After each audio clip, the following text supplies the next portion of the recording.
What is up, everybody? Good morning. Welcome to another Tom Bilyeu Show live.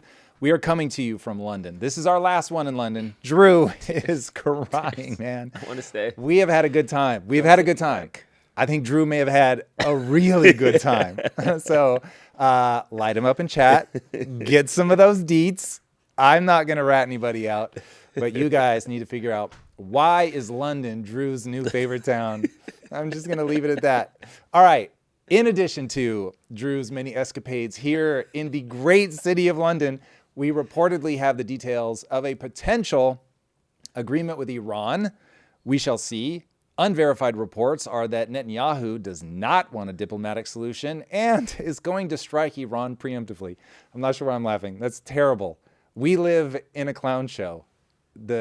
The gallows humor rears its ugly head once again. Ukraine continues to strike inside of Russia, hitting a purported military dormitory and oil refinery. We're going to try to separate fact from fiction on that one. And I'm realizing now, these are literally some of the first words I've spoken today, which is why I sound like I'm having a hard time with the English language. California gubernatorial candidate Steve Steyer calls for higher taxes and more spending, not realizing that we already have both. It's just not working. And in entirely related news, the fraud prosecutions continue apace in Minnesota. We're going to be diving into that. Jeff Bezos had a killer interview. Man, do I hope you guys have watched it. He predicts that AI is going to increase productivity so much that couples will be able to send one of them back home and out of the workforce. If that comes to fruition, that would be an absolutely extraordinary win for AI and all of us. And speaking of AI, a film premiering at the Cannes Film Festival, I don't know if it was in official contention or not, but it was made entirely with AI. And we're going to be talking about that and why people should be happy and not afraid. Drew, welcome. I'm sad that it's our last day here, but it has been a lot of fun. It's been a great trip, but definitely nice to hear good news about a war winding down. So you're optimistic. You actually think this is getting across the finish line? Because I feel like it's been quiet for a week now. There hasn't been any oil swings. I think it's kind of been like, okay, we're winding this down. We're winding this down. At least I think we're on the same page. The markets are with you because the price came plummeting down. Yeah.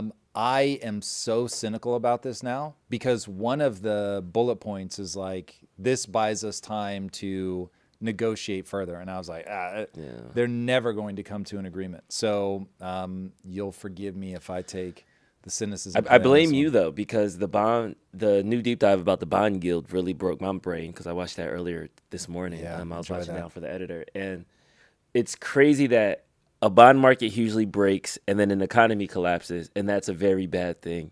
Yeah. And we have 4 bond markets on a historic bend. Four of 7. That's what I mean. So it's like, we usually say, the Great Depression, it came from this bond market, or this bad thing came from this one market. I'm like, oh, well, 4 of those are happening right now at this time. So to me, yes, Iran is a problem, but at least it's drones, it's bombs, it's kind of something that's a bit more regional in the presence where we're not really impacted in America.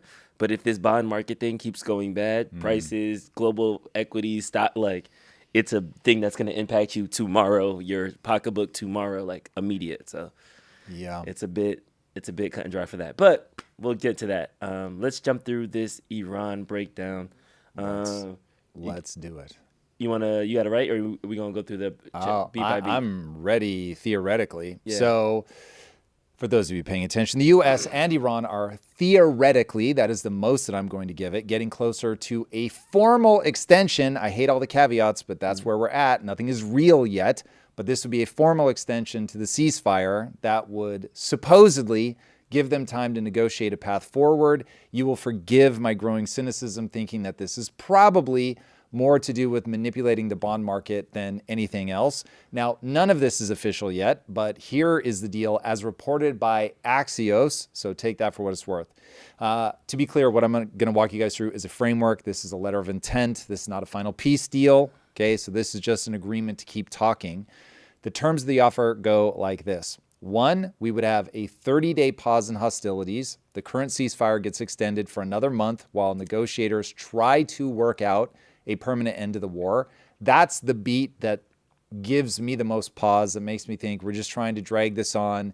Again, I've said this before, each side thinks that time is on their side, and we're going to find out which one of them is correct. The second point is that Iran is going to provide specific, verifiable benchmarks on its nuclear program. This, to me, is certainly a softening of Trump's rhetoric. If this is really something that he would sign off on, he's been so hardcore that basically they wouldn't have a nuclear program. So this is part of that central U.S. demand. The U.S. wants Iran to very clearly define in measurable terms what it's going to give up and how that will be confirmed. But read in that language how vague and like far off that still is. To me, all of this feels like a step backwards. People were being more clear before. Everybody's just softening their language up and basically saying, we'll talk about it and we'll see where this goes. All right. The third point is the U.S. spells out how it will release frozen Iranian assets. Iran wants clarity on the mechanism and the timeline. No public dollar figure has been reported, but the fact that we're talking about it, this is going to get wild. This feels like we've done a whole lot of work and we're just going to be in a worse position than we were, that nobody has really gained ground. I mean, maybe Iran, we'll see. 4, the Strait of Hormuz reopens a commercial shipping during the negotiation window. This was already part of the April ceasefire, remains a condition, is a benchmark for how little progress we have made. And 5, sanctions relief is on the table for the longer-term deal, but not necessarily during the 30-day window. Not necessarily. I would certainly hope not. That would be crazy. Now, where do the players stand in this? What are they acknowledging? Do they feel good about this? Do they feel bad? Iran has formally responded to the U.S. proposal. Their foreign minister confirmed on Monday. Pakistan's interior minister in Tehran this week also helped to close the remaining gaps. So those guys acknowledge that this is real. They're not going to be saying, theoretically, we're not even talking to them. So that's that side. The U.S. is treating the framework as a path to a permanent deal. Eurasia Group analyst Gregory Brew describes it as functionally a 30-day ceasefire extension. That feels pretty close to what this feels like to me. Nothing has happened. We're just pushing the date out. That would be my read. Israel is opposed. You guys have probably heard about the very heated call, supposedly, between Trump and Netanyahu. Trump informed Netanyahu of the framework on that Tuesday call. According to 2 Israeli sources who spoke to Axios, the call was very contentious. Netanyahu and Trump disagree on how to proceed with Iran. Trump told reporters this week that Bibi will do whatever I want him to do. Why he talks like that, I will never understand, but he does it all the time, so people should be used to it. Trump called Netanyahu on Tuesday, walked him through the framework, but yeah, Bibi clearly is not thrilled about this. At one point, somebody said it was like he had his hair on fire, so he wants to blow things up. I don't think that's too surprising to anybody. So there we have it. We'll see if we're able to get to the other side of this. I'm super cynical. Drew's going to talk me off a ledge. We're going to get back to being optimistic, as I promised I would be, Drew. We're going to find a way. What you brought Israel up, I was like, oh, we're going in the wrong direction, because there's been some reports that there's like a surprise missile attack that Israel's trying to slide in really quick before the war is over. They're going to bomb us, Drew. We got to do it. It's one of those things. We have to be honest, though. This is a different war from Israel's perspective than it is from the U.S.'s perspective. So to us, again, it's over there. We're going to throw some drones over there. We got people in the Navy, but we're not boots on the ground. We're not dealing with this every day. Israel is like, this is as if California and Arizona are at war. They're next door to us. They could come over. Like, there's a bit more existential threat there. Do you think Israel, whether it's just paranoia or warmongering, whatever it might be, do you think they're justified to want to kind of keep this war going, or should they try to get an off-ramp themselves? Okay. Drew, you will do your best to keep me from getting canceled off of planet Earth for giving my real take on this.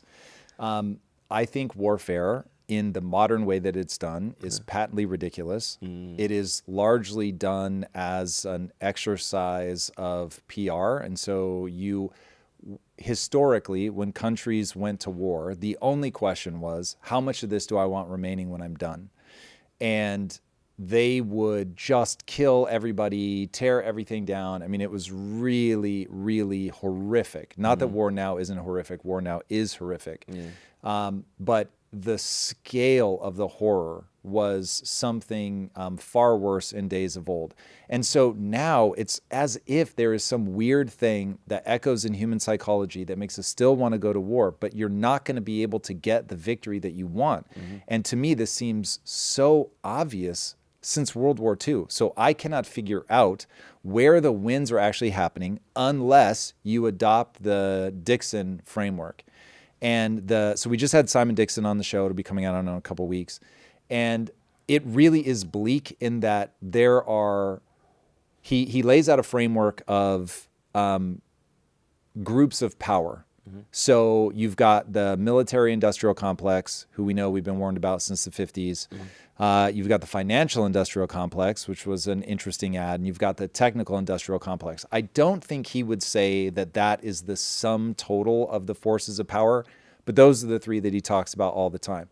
Now, when you go, oh, they know they can't win, but this is a phenomenal way to funnel wealth from everybody to a small group of people, it all of a sudden, Drew, it's not confusing when I look at it. I'm like, oh, it just locks into place. It makes sense. Yeah. But from a warfare perspective, like I'm actually trying to get the thing that I want, the way that we wage war does not make any sense. Now, I would like to fall on the side of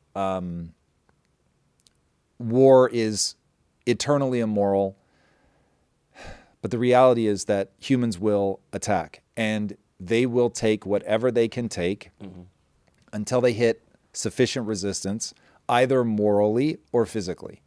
And so you have Israel and Palestine that hate each other. They want to kill each other. It seems very clear to me based on actions that Israel, at a minimum, would like to ethnically cleanse that space and just take it over.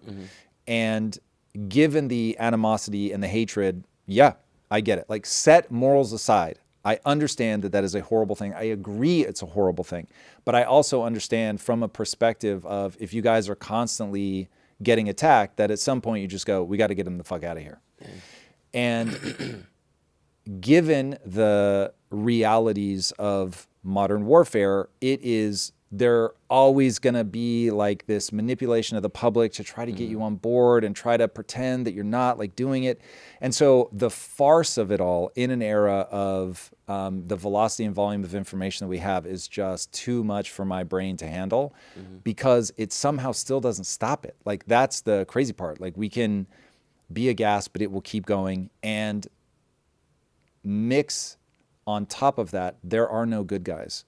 And so anybody that says Israel all bad, Palestine all good, or anybody that says Palestine all bad, Israel all good, both of those are nonsensical. And so when I look at this, all I see is the madness of humanity playing out in a way that it's almost like if you want me to answer the question, you have to give me the layer of analysis.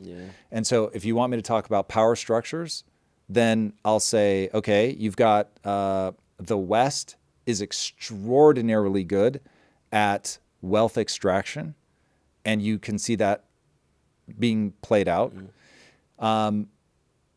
If you want to talk about it at the level of ideology, then you can talk about what I will say is the madness of the ideology to take international aid, and instead of building something, you build terror tunnels and go on the attack. I'm well aware of the blockades and all of that.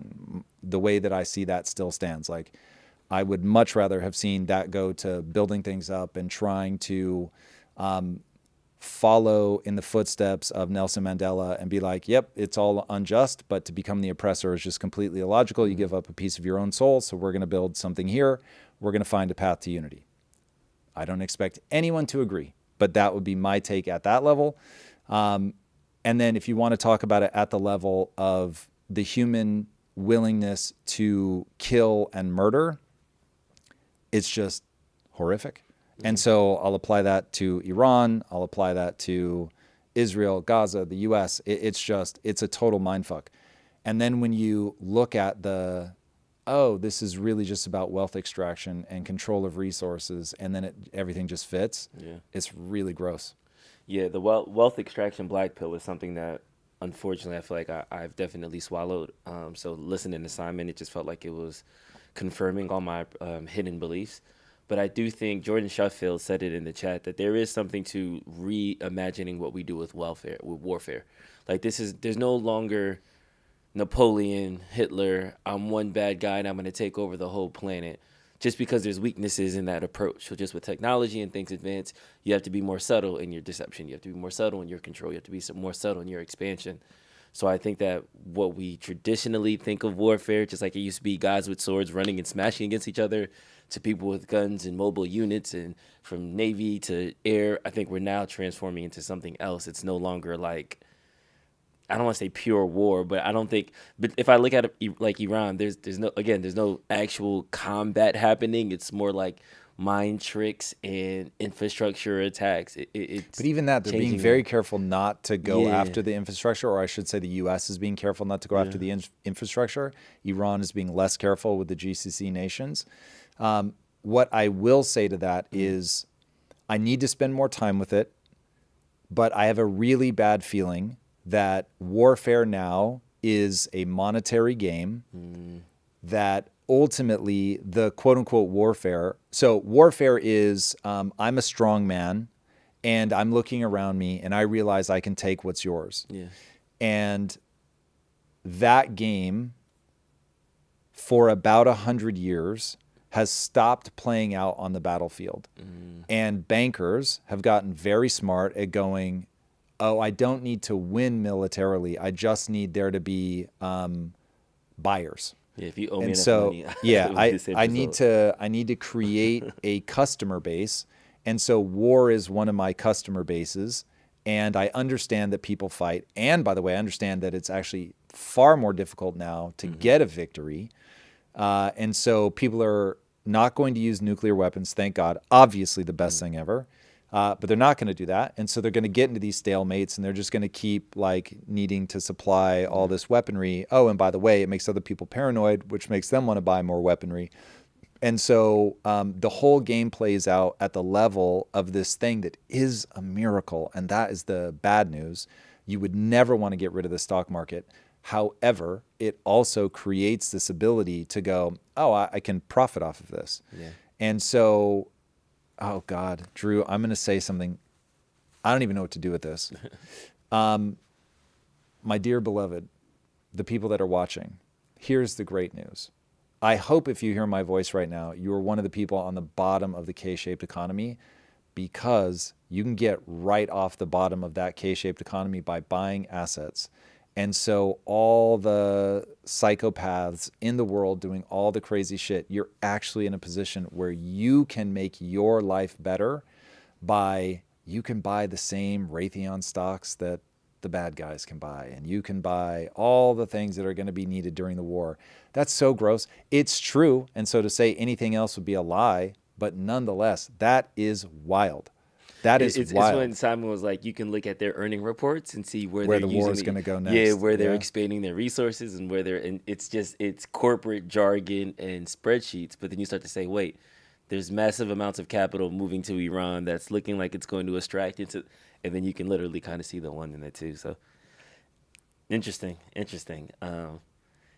Is it because you pray at the altar of capitalism? So is it what?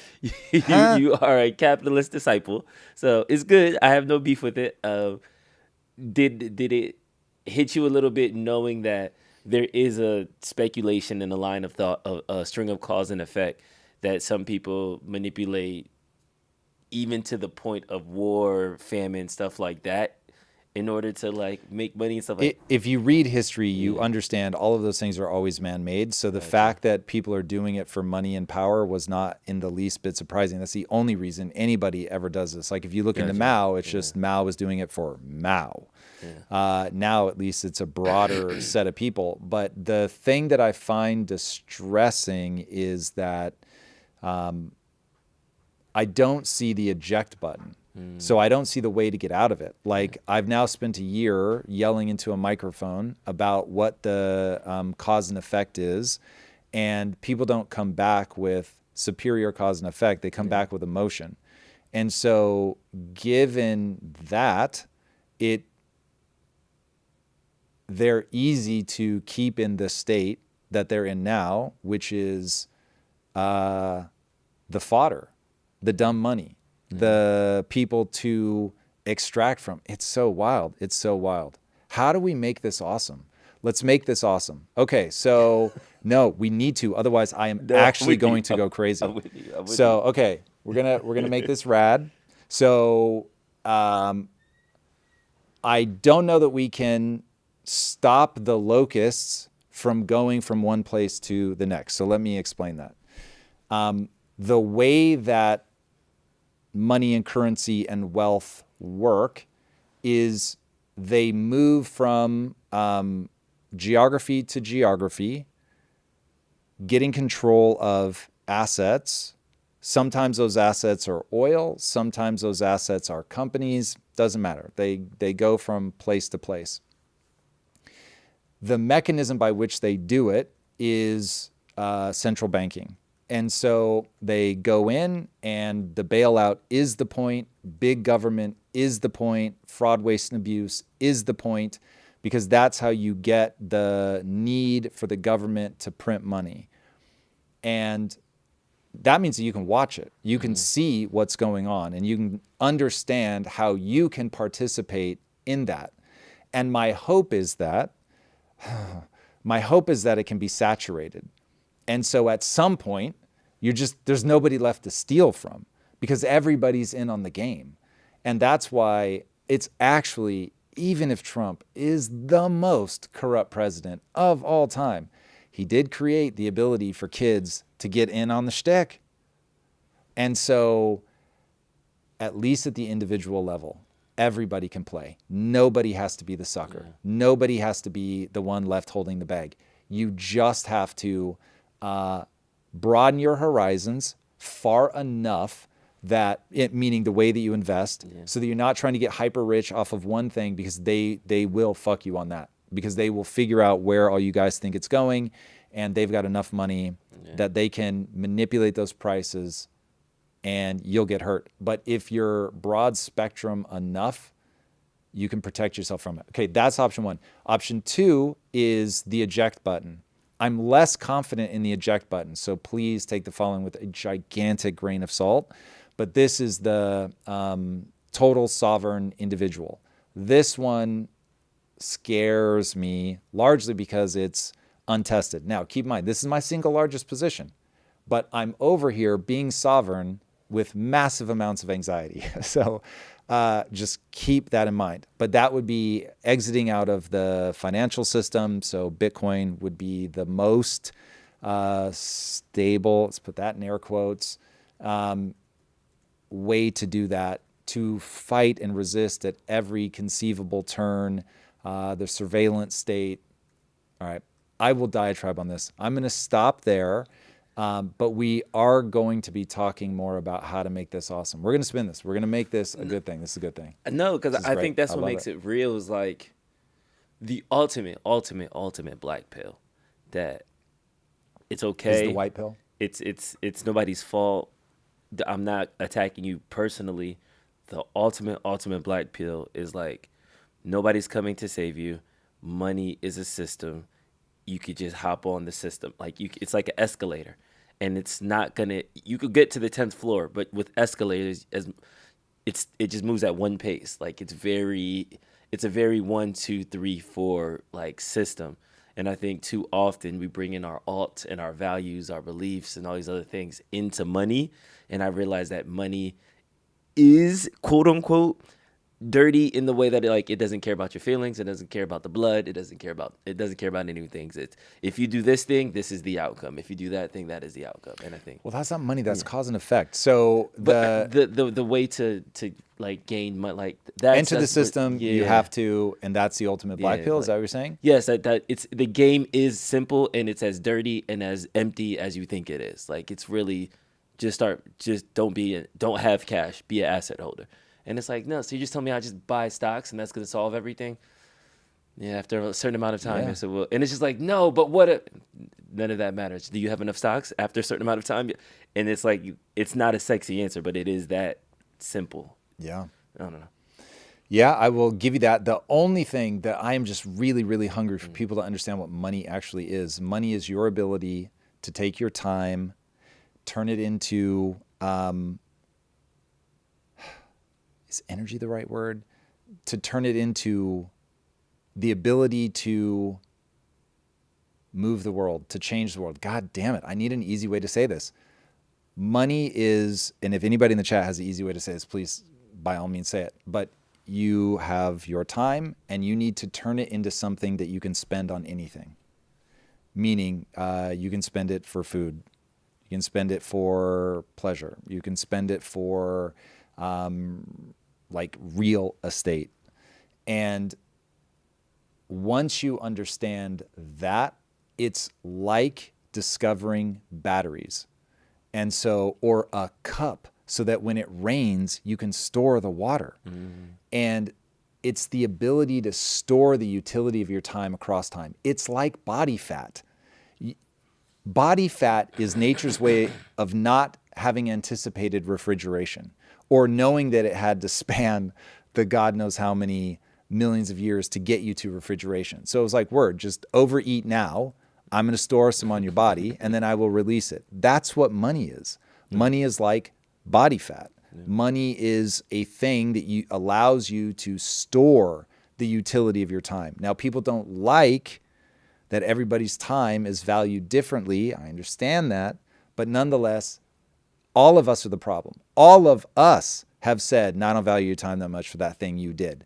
And so just as you're pointing a bunch of fingers at everybody else saying, your time's not that valuable, other people are pointing their finger back at you and saying, your time's not that valuable. But at least you know what it is.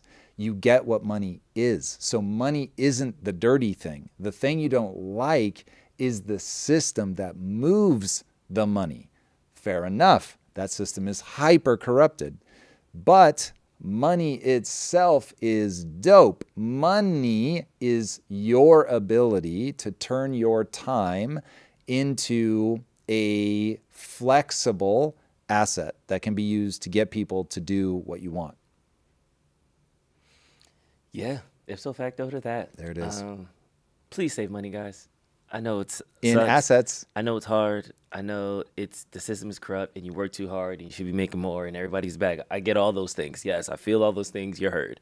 Still make sure you feel all those things and then save your money too. Do both. Yup. All right, let's jump over to Ukraine, which Ukraine is looking like the little country that could, because this war has been going on for years. And I feel like they're doing better than we are in Iran. And This is wild. Smaller than the country, half the budget. But they've been holding their own. And there was a couple of significant attacks over the last few days. Yeah, if the propaganda can be believed, Ukraine really is making moves. They're now hitting targets 1,500 miles inside of Russia. Refineries are halting production because they keep getting hit. Now, I'm super skeptical of everything coming out of this war. It's all propaganda, but the reports are as follows. Ukraine hit the Rosneft-owned Syzran refinery in Samara, 800 kilometers inside of Russia. Both sides, by the way, have confirmed that one. Apparently, Ukraine isn't even really trying to take ground anymore. They're not trying to get land. They're just trying to break the budget of Russia. They're trying to stop them from being able to keep funding their military machine.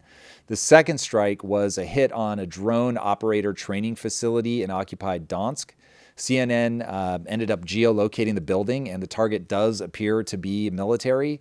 Ukraine at least claims that 65 cadets were killed. And then strike 3 was a strike on a college dormitory in occupied Luhansk. Russia says 4 were killed, 35 wounded, and that there were teenagers inside. Now, what exactly happened, I don't know. This, again, is where you have to be very careful about all the different propaganda. At one point, I heard that they had just completely bombed a boarding school. It had nothing to do with the military, and all these kids got killed. So we'll see what comes out in the wash in the long term. But as Drew was saying, it really does seem like Ukraine is far more on the offense right now. Now, I don't know if that's because Europe is getting farther and farther behind them, if that's because they have just been getting better, and so their side is getting better faster because they have more to fight for. I don't know. So we'll see. But it is certainly interesting if this is true. Now, another read on this is just that they're getting better at the propaganda war, and the West is taking their side more, and so we're seeing the coverage be unbalanced. But something has shifted, even if it's only in the coverage. So we'll see what ends up being true. But they are the little country that could. We'll see. I'm very curious to know how engaged Europe is in all of this and how much we really should be looking at Europe taking a bigger and bigger risk against Russia. Because if that's true, Russia's not going to take that sitting down. They've already been like revving up the engines on missiles that they say can and will hit Europe if Europe continues to meddle. So now how much of that is verified, I don't know. So as yet to be determined. But it's wild. It's yet to be determined. This is like a war I feel like Trump don't even talk about no more. So I don't know if he just hit a couple. He can't make it stop. He said he was going to make it stop before he came into office, or day one when he... Actually, no, he did say at one point that he would stop before he got into office. Then he was saying that it would happen on day one. So this is one of those, man, when you make a specific bombastic claim, at some point you do just have to let it go and let the news cycle wash over it. Otherwise, people are just going to keep bringing it up, up, up, up, up. Yeah, Trump is living proof that if you make enough wild claims and they come fast enough that people will just move from one to the next to the next. They don't have time to sit and dwell on any one of them because the next one is going to come so fast and so furious. It is a really fascinating thing about life, man. It is very fascinating. You got to be careful not to fall for that one because it does burn your credibility over time. People may let it go, but they build a mental map of you as constantly overstating things. So it's a high risk strategy. The funniest Trump moment I always bring back is when he did healthcare in his first term, and he was like, "I'll have a healthcare plan day one, it'll be easy, whatever." He gets into office, and then he had that press conference where he was like, "Who knew healthcare was so difficult? Like, who could have figured it out?" And it was just like, oh, so your day one plan isn't actually day one. Like once you get behind the scenes, you realize how many layers are in there. Well, also, like so here's a big thing that I really want people to be really angry about. Your politicians are actors. They are all playing a game of kabuki theater. None of this is real, and that really should drive us absolutely bonkers. So yes, money's in politics. In fact, one thing that we don't talk enough about is, did I cover this in a deep dive? I think I did cover this in a deep dive.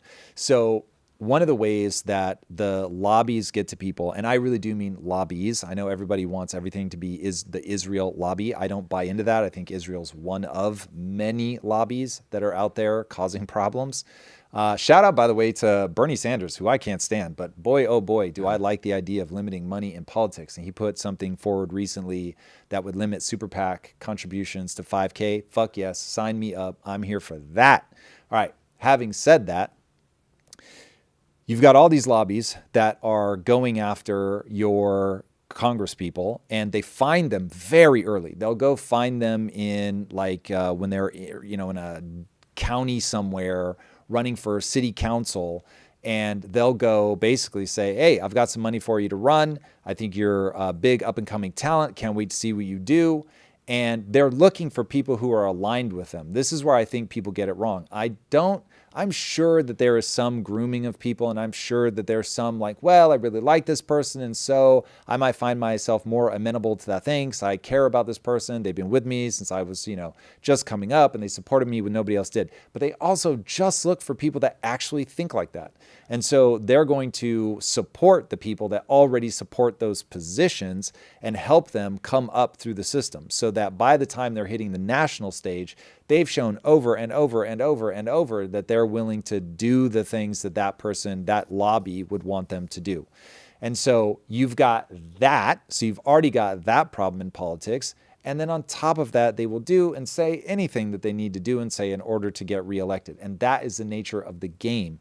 It is very hard to get anywhere on the national stage of politics if you don't say the things that money wants you to say. Now, speaking of people that I do not like, but I will always shout out when they're doing something I think is dope, I think it's dope that Mamdani is live streaming. Now, he'll probably live stream to his base. No problem. He might cherry pick the things that he agrees with. Honestly, no problem. He's putting himself out there. He's talking. I fully respect that. It gives people a chance at least to say what he's saying. Even if he's not taking the challenges, and maybe he will. I'll give him the benefit of the doubt until he proves otherwise. I will say make sure you get moderators because there was a whole lot of ASCII porn in your feed. But, I mean, listen. That was hilarious. That's tough. But I really do dig that. And I hope that more and more and more politicians start doing that. Now, of course, there's going to be it's going to turn into stump speeches and all that. And I get that. And they'll be in an echo chamber. I get that. But again, it gives us access to their thinking. And I think that that's really, really important. So from my situation, credit where credit's due. Okay, setting that aside. So you've got these people, they will do and say whatever they need to get into power. And this is going to be one of the things that in this era of volume and velocity of information, we have to recognize that we can start putting ideas forward that people will start taking seriously. Nothing will ever go as quickly as we want, but if you put good ideas out there, they really do begin to stack. People do begin to adopt them as their belief system. And I think that we all have to recognize that we are in a fight for culture. We're in a fight for the soup that kids grow up in. What do people believe to be true? And so the thing I'll stump speech for is just freedom of speech, to make sure that people can say what they believe to be true. Because the second you take that away from people, then everything bad cascades off of that. That's been one thing that's been interesting about being here is, man, the UK has fallen far and fast from a freedom of speech perspective. And people just want to like lock down and not engage with the people that they don't agree with. I interviewed Tommy Robinson while I was here. I'll be super curious to see how people respond to that in the chat. But the people here at the facility that we're shooting at, I didn't even think about it, but they were all like pearl clutching hard that we brought them in. And I was just like, that's so wild. Don't you want to know what's their best argument? What's the best counter argument? Versus especially a guy that can get hundreds of thousands, maybe more than 1 million people to show up. Like, that's not the guy that you want to pretend doesn't exist. So anyway, I find it very strange. Yeah, it's definitely interesting seeing like the societal reactions in the UK. But going back to the bill that you announced that Bernie brought up, he introduces a bill to stop billionaires from buying elections, and that would cap Super PAC contributions at $5,000. Let's go. So there's already the individual contribution limit. You do your taxes. You can like donate to you could donate to a congressman or a politician. Then they have corporate donations that you can then pull together and go, and those get capped. And then super PACs are uncapped as long as it's not from a direct candidate. It can be uncapped as much as you want. But it's slowly becoming the slush fund where the person will put all the money into the super PAC, and then the super PAC runs all the ads, but you don't know where that money's going into the super PAC. So they're trying to limit that as well. It's just, it really comes down to we're paying commercials to paint our opponents like terrible people. That's where a majority of the money and the pins and the marketing and all the other stuff too. So I definitely don't want it to make it seem like money equals success when it comes to like politicians and stuff like that. We've seen many politicians spend hundreds of thousands, even millions of dollars and still lose. But at the same time, I do think it's important to stop lobbyists and other special interest groups from organizing and themselves putting 100,000, 100 million, or just like in Kentucky, $35 million on a primary race. This isn't even the election yet. This is the who's going to represent us race. So it's going to be interesting to see where this bill goes, because a lot of people think that these PACs are funding the politicians themselves. So would they vote to shorten their pocketbooks in this way? Yeah. So, I mean, look, this isn't going to solve the problem entirely for the reasons that I was saying before, that you're going to get the support back like early in somebody's career where you're not throwing a ton of money at them. It's just enough to keep them going. I'm sure there will be plenty of ways that they work around the system, but boy, do I like the idea of making it as hard as possible. We'll see. I feel like after every election cycle, somebody announces this bill, and then it's like, yeah, they talk about it, and then it never actually gets passed. Like, citizens united been. Yeah, that is 2 decades. distressingly true. Yeah, distressingly true. Something that's just a hilarious quick hit, talking about like government policies and stuff like that. In Chevron, a gas station in California, they now have a political ad saying Sacramento policies did this to make you pay more, like at the gas station. So it's interesting that this is the turn they're taking when technically they rose the prices based off of the news of the Strait of Hormuz. It's not like Chevron is actually in Iran waiting for oil to get there, but do you agree with them kind of? Yeah, 100%. Dude, I would love to see just a breakdown of them post, here's our profit margin, this is what we pay, this is our profit margin, these are the taxes, just list it all out. Just total transparency. Let everybody see exactly what's going on. I think you want to talk about sunlight is the best disinfectant. If we had total transparency, where we're being taxed, how much we're being taxed, by who, for what. Like, the more information that we can get in the hands of people, the better. Like, one of the things that I put in the doc I want to make sure we talk about is that Steve Steyer, forget what his name is, but he's a gubernatorial Tom Steyer, candidate. the billionaire bro? Yeah. So he was like calling out like, oh, we need more spending. Like, this is crazy. And it's like, bro, from the time period that you're quoting, we are spending more. So it is absolutely ridiculous. People do not know that our problem is not that we don't tax enough.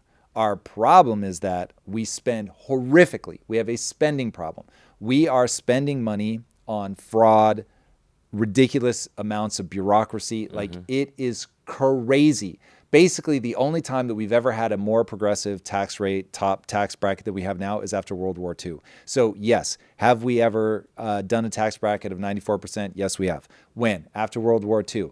Did we collect more per taxpayer at that time than we collect now? No, we did not.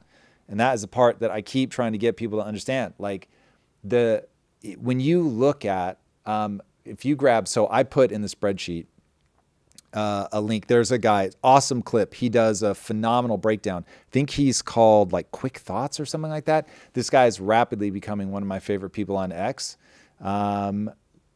Think of this guy breaks down. That's my man. This is it. There he is. So in fact, it's long, but let's start right from the beginning. But pause real fast. I'm going to give a little bit of context. So you've got, in fact, let's read. Can you? His tweet? Yeah. Tom. All right. Tom Steyer. He says, for decades, this guy he's a billionaire gubernatorial candidate for California. So I think a lot of this had to do with the interview that Jeff Bezos gave, which we'll also be covering. But he said, for decades, this is Tom Steyer, for decades, the top tax rate on the wealthiest Americans, like at Jeff Bezos, was much higher than it is today. What did we do with that money? We built roads and bridges, expanded healthcare, and invested in education. We grew the middle class. Care about economic growth? Tax billionaires. All right, Tom, that's fucking retarded advice. And so here comes my man with an explanation of why that is full retard. California Governor Tom Steyer says for decades, the top tax rate on the wealthiest Americans, like Jeff Bezos, was much higher than it is today. What did we do with that money? We built 3%. Yeah, we just read the tweet. As it ever has been. Our No, hold on. You highest just skipped top over marginal tax him rates, explaining. like Jeff Bezos, was much higher than it is today.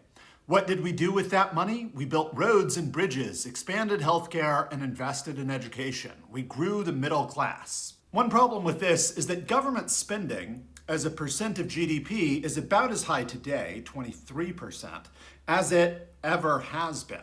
Our highest top marginal tax rate was during World War II, 94%. But other than World War II, the highest top marginal tax rate was in 1952, 92%.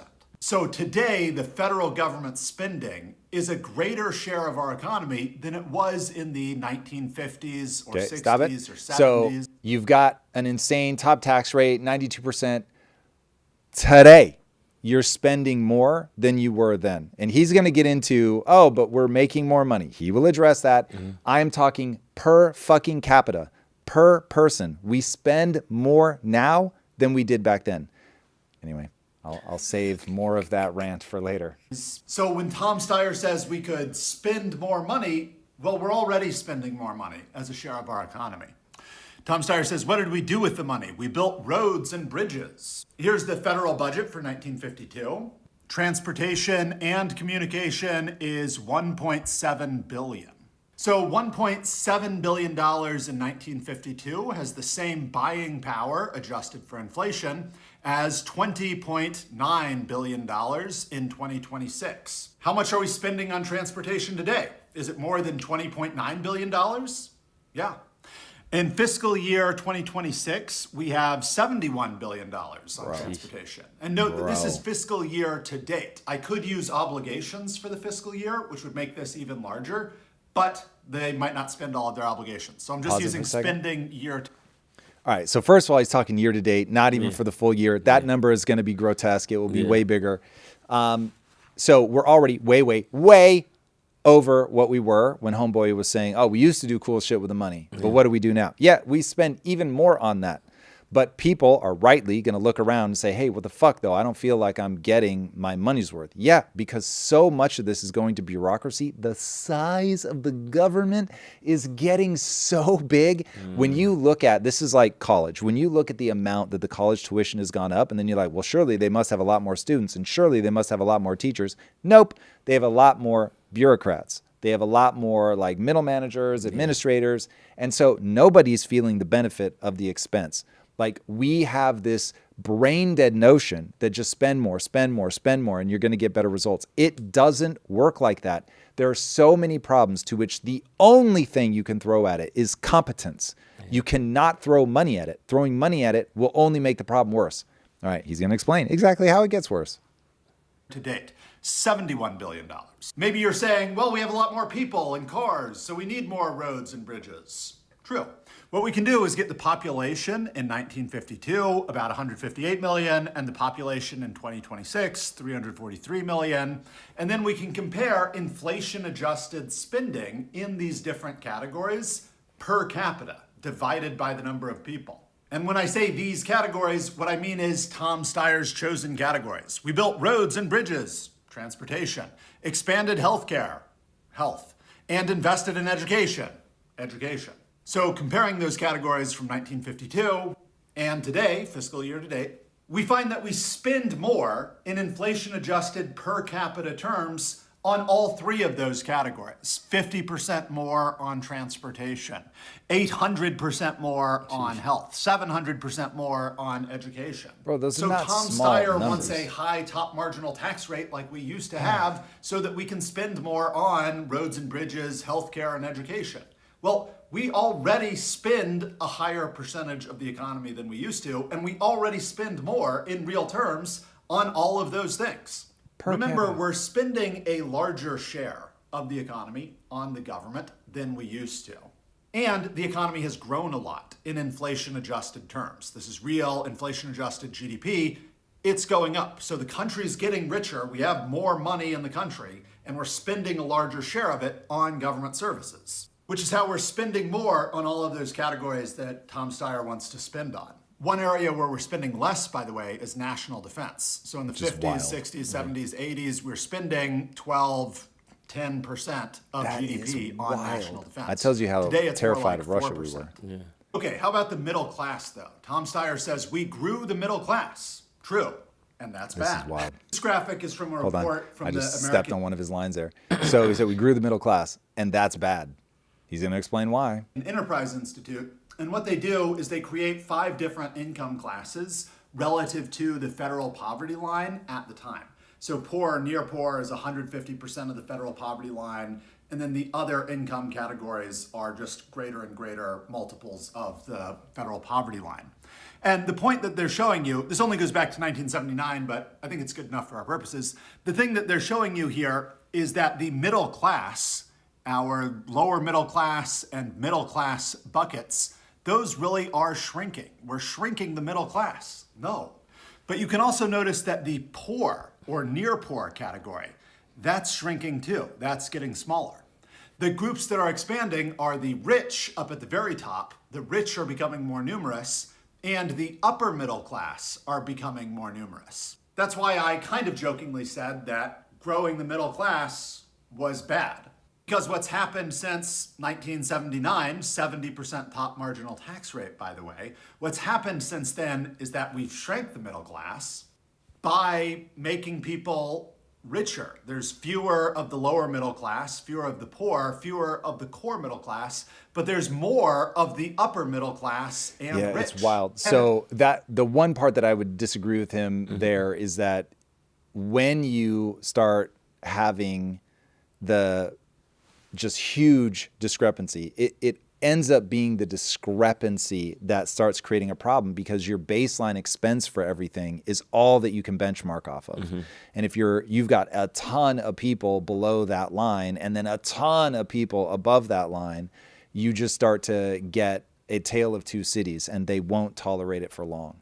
So it is interesting. The rate of people below the poverty line is shrinking faster than I thought. I will give them credit for that. So I certainly thought that that was an accelerating number, not a decelerating number.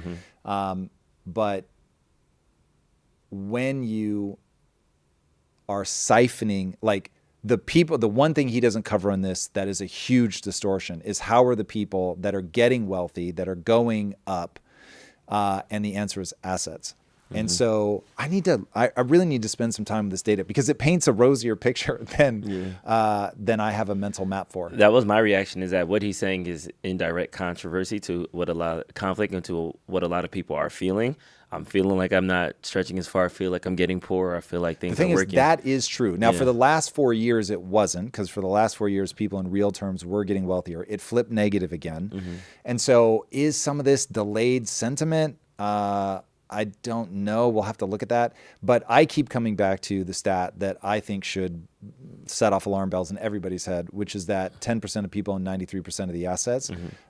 So that's where it's like, okay, you definitely have a problem. But yeah, I need to spend more time with that because I thought we had more people on the bottom side of the K than it looks like we actually do. But there is something to that, though. But let's kind of double click into what Tom is advocating for as a governor candidate to what this person is now breaking down, because that is fundamentally, that is wrong. A lot of people are saying, no, in my math, 1 + 1 = 3. Like, I got it. We should spend more. We should tax more. And this person saying, no, we're missing some things. Actually, 1 + 1 = 2. But because this is something that is so prevalent and it's something that comes up every election cycle, taxing more, we need to be better with our funding. Now knowing that we spend 3x, 7x, 8x when it came to healthcare more than we used to, is it just an allocation problem? It's going into the waste, and so it's not the tax dollars that's the problem. It's just how the government is managing the money that's the problem. Correct. Got it. I mean, I wish it were something else, but Jeff Bezos said this in his interview. He said, we have a competence problem. We don't have a spending. He called it a skills problem. But it really is, if you can get the most competent people in the world to run it, they start innovating, they start coming up with better systems. So I know people absolutely hated Elon Musk being involved in the government. I am not one of them. But when he pointed out the fact that the retirement rate for government employees is tied to the rate at which they can move files into a mine shaft, I was like, what the fuck? So the actual rate limiter was the speed of the elevator in the mine shaft, dude. That's where, like, okay, as an entrepreneur, you spend all day trying to find things like that, like game development. So the nice thing about game development is you literally just ask the engine, rat on yourself. Tell me by tick, what did you spend your time on? And so you'll look through it and you'll be like, the grass was rendering for like 1/10 of a millisecond. What the fuck? You can't do that. Like, that's crazy. So we've got to go find a new way to optimize for that. We don't have that with the government. So all we know is this doesn't feel good. There's too many kids in my class. The teacher's not making enough money. The cost of eggs is going up. I can't afford a house. That's a big one. Jesus Christ, if we solve that problem, do you know how much of this would go away? I can't afford a house. People don't understand like where that derail is. Why can't I afford a house? It makes them think that they're poorer than they are because one of the main things they want they can afford. We've completely distorted the sense of who needs to go to college and completely abused the cost of going to college. We have not driven the cost of healthcare or drugs down. And so people are like, what the fuck is going on? And if you took those things and you were able to inject a high degree of competition so that innovation would come out, so that people could really get ahead, win by building that next great medical device or innovation in insurance or whatever, but of course they don't. For instance, there's a stat, I don't remember the exact stat, but I'll just give you a sense of directionality. The number of banks, new banks per year, has fallen off by, I'm going to guess, hundreds of a percent. Hundreds of percent. So it is a level of catastrophe where we're letting these banks just solidify at the top so that nobody's doing anything new, nobody's innovating, and you get that through regulation in so many of the most important industries. And the way that they're able to convince you to do what ends up becoming regulatory capture, Drew, healthcare is so important. We could never leave that to these evil companies. That's crazy. And I will put forward that the only thing more evil than a corporation is the government. And so people say, we can't have it in a corporation. So you put it in the fucking hands of the government? That is wild. And all the while, people look at what happened to Thomas Massey and be like, yo, this is evil. This is sinister. I can't believe it. What the fuck? So it's like you get that it's all being manipulated, but you don't realize it is ideological. Yes, what the fuck are you talking about? So this is one of those things, man, that you have a spending problem. You have a competence problem. You have a bunch of people that are attracted to the government for whatever reason that are not getting things, not just the government, but big industry. This is okay. Now I have a bad feeling that this is going to be a trigger for the group, but this is why I don't like unions. Unions are designed to feed the union. They are not designed to make a better output for the customer. Companies and governments, for that matter, should live and die by their ability to serve their customer. That's it. Period. End of story. And if a company is able to abuse its employees, the first question you should be asking is, how the fuck do they have a monopoly? Yeah. Because that is the very thing. The employee should just be like, I'm the fuck out of here. I'm going to go somewhere else because there are plenty of other people doing this thing because it's valuable. And if that thing isn't valuable, then it's going to go out of business anyway. And so then I start looking for, are there government contracts here? Like, what's going on? Because something is stopping competition from happening. And so that's why breaking down the monopolies is, yes, focus on that for sure. But we have to find a path to innovation. We have to find a path to eliminating fraud, waste, and abuse. We have to find a way to be efficient with our dollars. And part of that, so step one down that path is smaller government, not bigger government, for sure. You've got to get rid of the bureaucracy. You've got to reduce. You're not going to get rid of it. Even I'm not trying to get rid of it. I take that back. Reduce. Yeah. Nick in the chat asked if you talked to Tommy about Brexit. He did. Check out the interview. It'll be out in 2 weeks. We didn't get super deep on Brexit, though. Yeah, but it was interesting that it came. He brought it up by way of like quick thing. I get Drew's desire to advertise and get you guys to actually watch the episode. But if I remember right, he was speed running like it was supposed to lower immigration. It didn't even do that. I think that was the only time that came up. But if you have questions, I'm not super deep on Brexit, but happy to answer. I know enough about it to be dangerous. Like, because we were just trying to find optimism in this. So I feel like what Bearded Maestro is trying to tell us right now. Bearded Maestro. By the way, what can you put on screen what his username is?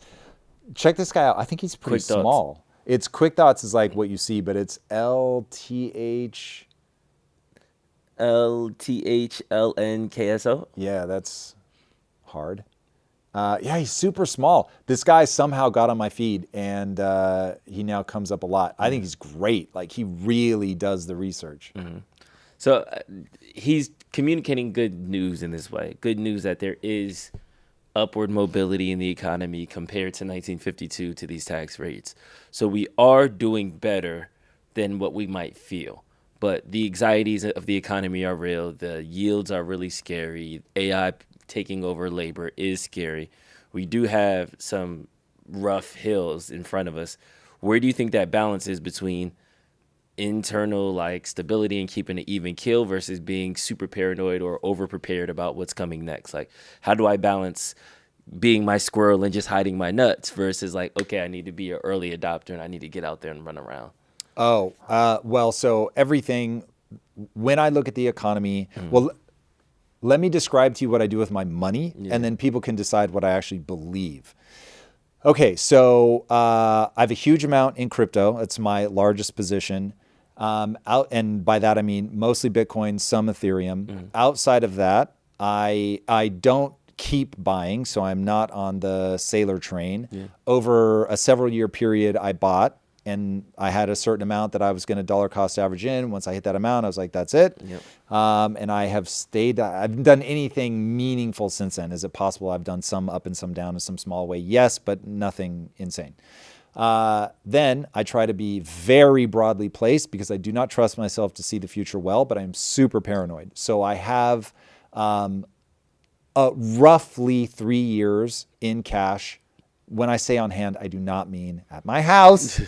I mean that it is in like short-term paper. Yeah. So it's never more than 30 days out. Yeah. So 3 years. So that I don't have to worry if there's a down. Now, if there's a Great Depression, I'm going to be worried just like anybody else. But any sort of multi-year recession, I'm going to be fine. I don't have to sell anything. I don't have to worry. And I try to be as broad as I can. So I'm in some high-risk stock, some like Blase, the workhorses that have performed well for decades and decades. Well, those guys are, I'll say, those are your growth stocks. So a little more volatile. Definitely there as well, obviously. Believe in AI, so I've got some there. Got gold, but a ton of short-term U.S. debt. Basically, I don't think I have any long-term debt. I'll say basically just in case the money managers put something in that I forgot about. I'm in U.S., international. I'm in emerging markets. So basically, I'm trying to diversify across the different economic forces as much as I can. Am I forgetting anything? I think that's the bulk of it. Municipal bonds. So that is me going, I'm super fucking paranoid. I don't believe that that I'll be able to call a collapse, but I'm kind of expecting one. And because I don't think I can get the timing right, I'm not just sitting in a bunch of cash, but because I don't trust that we won't go through something brutal, I have plenty that is very, very short term and can be liquid at the drop of a hat. Okay, so that's where I'm at. That is how I advise people to be thinking about this, is like, you can't sit out of the market. You've got to be in the market because of the thing that I've explained 1,000 times. You're going to get inflated into nothingness. The markets are highly volatile right now. So there's something called the CAPE index. I don't know what CAPE stands for, but what they're measuring is the average 10-year earnings of the market. And when compared to what you're paying. So the average over I can't remember if it's a full 100 years, but a very extended period of time was 17-1. We now are 40-1. Sheesh. And at that point, there's only been 2 other times in history where we've had a 40-1 CAPE ratio, and that was 1929, 1999, and today. So 1929, for those not keeping score, that was the Great Depression. 1999, that was the dot-com bubble. And now today. Those are the only 3 times that we've ever had. Amazing comparisons. Yeah, amazing comparisons. I'm just like, Jesus, like something's going to happen. So when I fiendishly encourage people to own assets, it is with the caveat that you need to have money on hand to live your life in case there is a rapid and terrifying downturn. Remember, the hardest thing to do is to buy low and sell high. Everybody does the reverse. They buy high and sell low. So be very careful. Dollar cost average if you're going to get in, yada, yada. Spread out over economic forces. Yeah. But anyway, that's how I'm actually approaching it. And I'd shout out to you because I feel like that's a very diversified approach. That's the one thing that Simon surprised me with that interview, was he's very much a Bitcoin number 4 kind of guy. So he probably amassed a majority of his wealth there. And even him was like, yeah, I'm good. I'm set. Never have to work again. Good. But even him was like, well, NVIDIA did outperform me, and I lost to the market needs.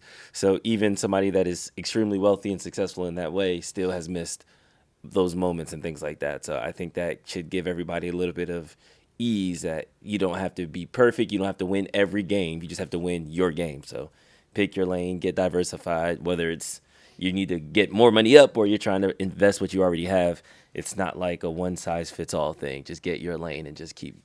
Yeah, I'll also say that I'm going to guess that most of the people that got wealthy in Bitcoin were evangelical about sovereignty, and not that they thought this will be the greatest investment of all time. Yeah. It's the same reason. So I've talked about this with Quest, that you have to get the timing right. Like if you really want to have one of those just crazy outsized success like I had with Quest, you've got to get the timing right. The odds of you getting the timing right because you timed it are basically zero. You're going to get the timing right because you were on some other thing and then it just happened to hit right at the right time. Yeah. So the fact that Quest had the timing that it did was because I tried to quit. So I was working with the guys that ended up becoming my partners at Quest. I tried to quit. We were doing a different company and I was just so fucking unhappy. I wanted to go make movies.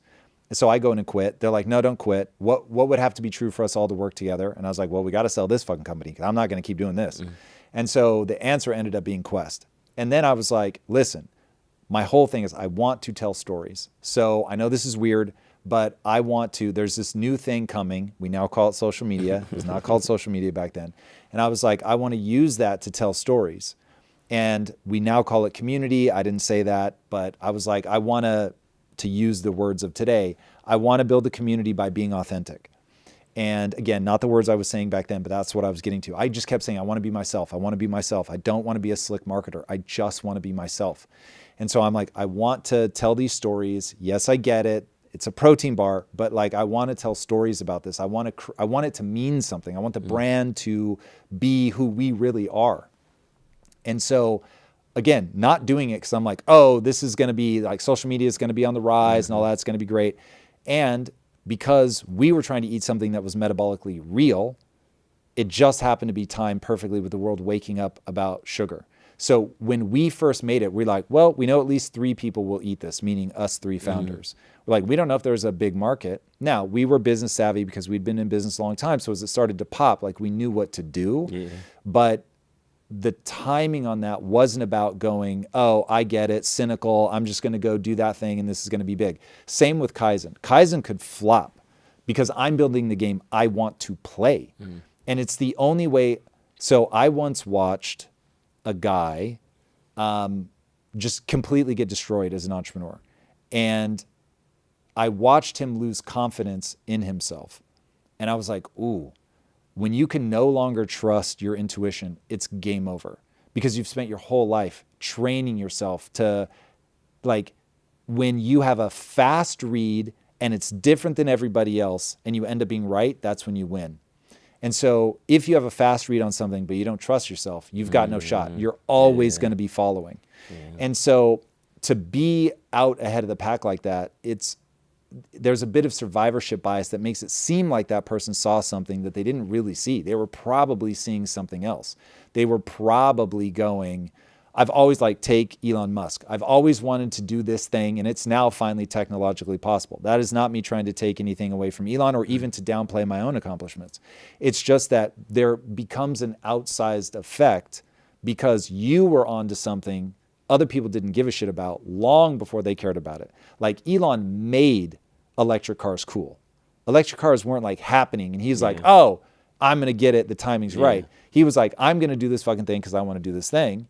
And then everything aligned in terms of being able to drive the cost of batteries down and people waking up to the message around the environment and all that. And it, goes to the moon. So always have to execute. But anyway, to the timing question, don't try to time the market. You're never going to get it right. Believe in something, have a thesis. If your belief is right, then you may be rewarded because you saw something before anybody else. But what you saw was belief. It wasn't, ooh, I'm going to get rich. That's a good way to put it. Solving, believing yourself and going forward. And that's the and having a thesis, because it's not even believing in yourself. It's take the early Bitcoiners. It was like, fuck the government. I see what's going on. These guys are all in cahoots. This is bankers. They are robbing us blind. I'm not going to play it anymore. We're going to build this alternative thing. And they got on it because they were like, yeah, fuck these kids. And they had a thesis about what sovereignty was. And that made them go for it. It's not like, oh, I trust myself to be smart and to see this. And I suppose that algorithm is running in the background. Otherwise, you couldn't get yourself to move. But it really is just, I've got a thesis. I'm going to go with it. It's why I haven't sold Bitcoin. My thesis is tomorrow's going to be more digital than today. And money's going to get digitized. And then now the new part becomes, and I don't fucking trust the government to control that shit. Hell no. All right, we shall see. Let's jump over to some super chats. Oh, I was waiting to hear the hit. Super chat. There it is, Eric. I was waiting for the button.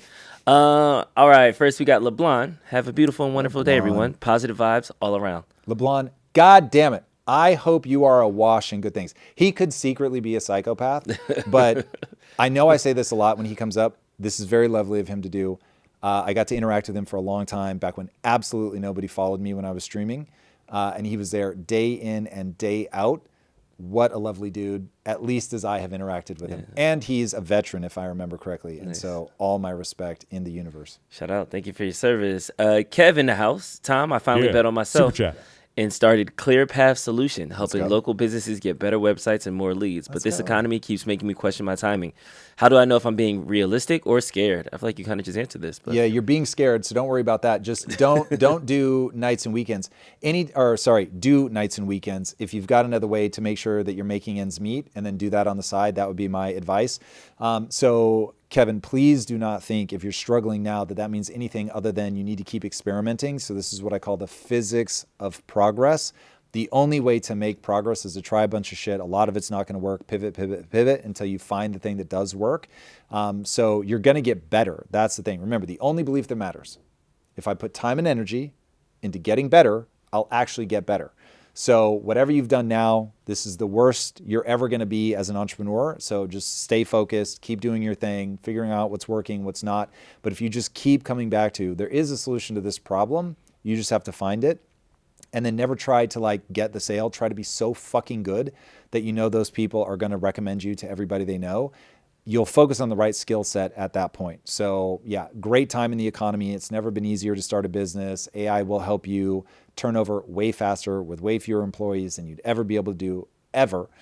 So even if fewer people are looking for this because it's just a tough time in the economy and they're all being paranoid, don't make this the only way that you can eat. And then just keep refining. And then remember, I tattooed this on my soul when I started podcasting. There's always room for the best. Now, I think we all know I am not the best. But reminding myself that I could pursue that doggedly meant that I could go from being the guy that absolutely nobody on planet Earth knew I existed to at least being in some rung of the conversation. But that was it. I just focused on, okay, if I get good enough at this thing, I'll be able to do it. So if you get good enough, you'll be able to do it. All right. Mavin Marva with the next super chat. I see the Femto shirt coming around, Tom. Now, anybody that knows what this is a friend of mine. This is from Berserk. I didn't watch the Berserk. manga. Yeah, Shout out. I know. Shout out. Nice. Shout Indeed. Shout out Berserk. April, have to give credit to Tom for his relentless buy assets tagline. I went from working 70 plus hours a week to less than 20 hours with the same income from investing. You really do need to buy assets and find successful people to learn from. Thumbs up. Let's go, April. Can I get applause in the chat for that? God damn. Eric, applause in the chat. Let's go, April. I appreciate that. That's rad. That is rad. Let's go. And she actually did something with it. That's cool. Yep. 2%. She in the 2% club. We got to send out 2% shirts or something.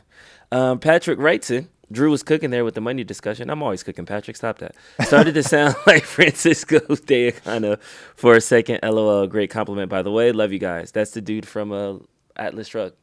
Let's go. That's right. Yeah. Francis D'Arconia. Yeah. I would have forgotten that. Yeah, appreciate you that. are correct.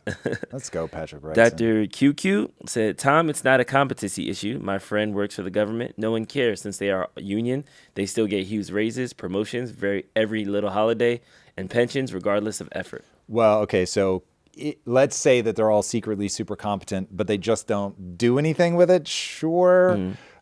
Expressed competence, deployed competence.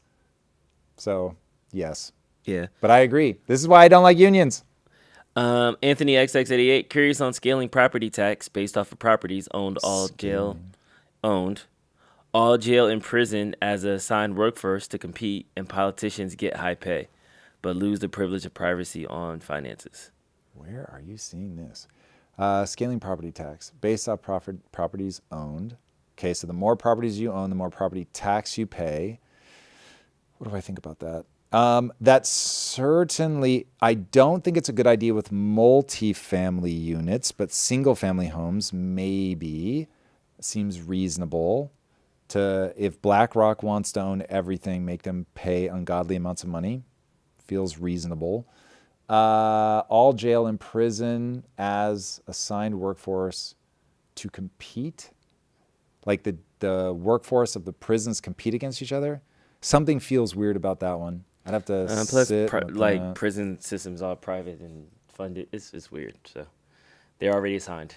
Lose the privilege of privacy or finances. I don't understand that last part. There's the first part. That one seems like there could really be something there. The jail thing, I don't quite understand.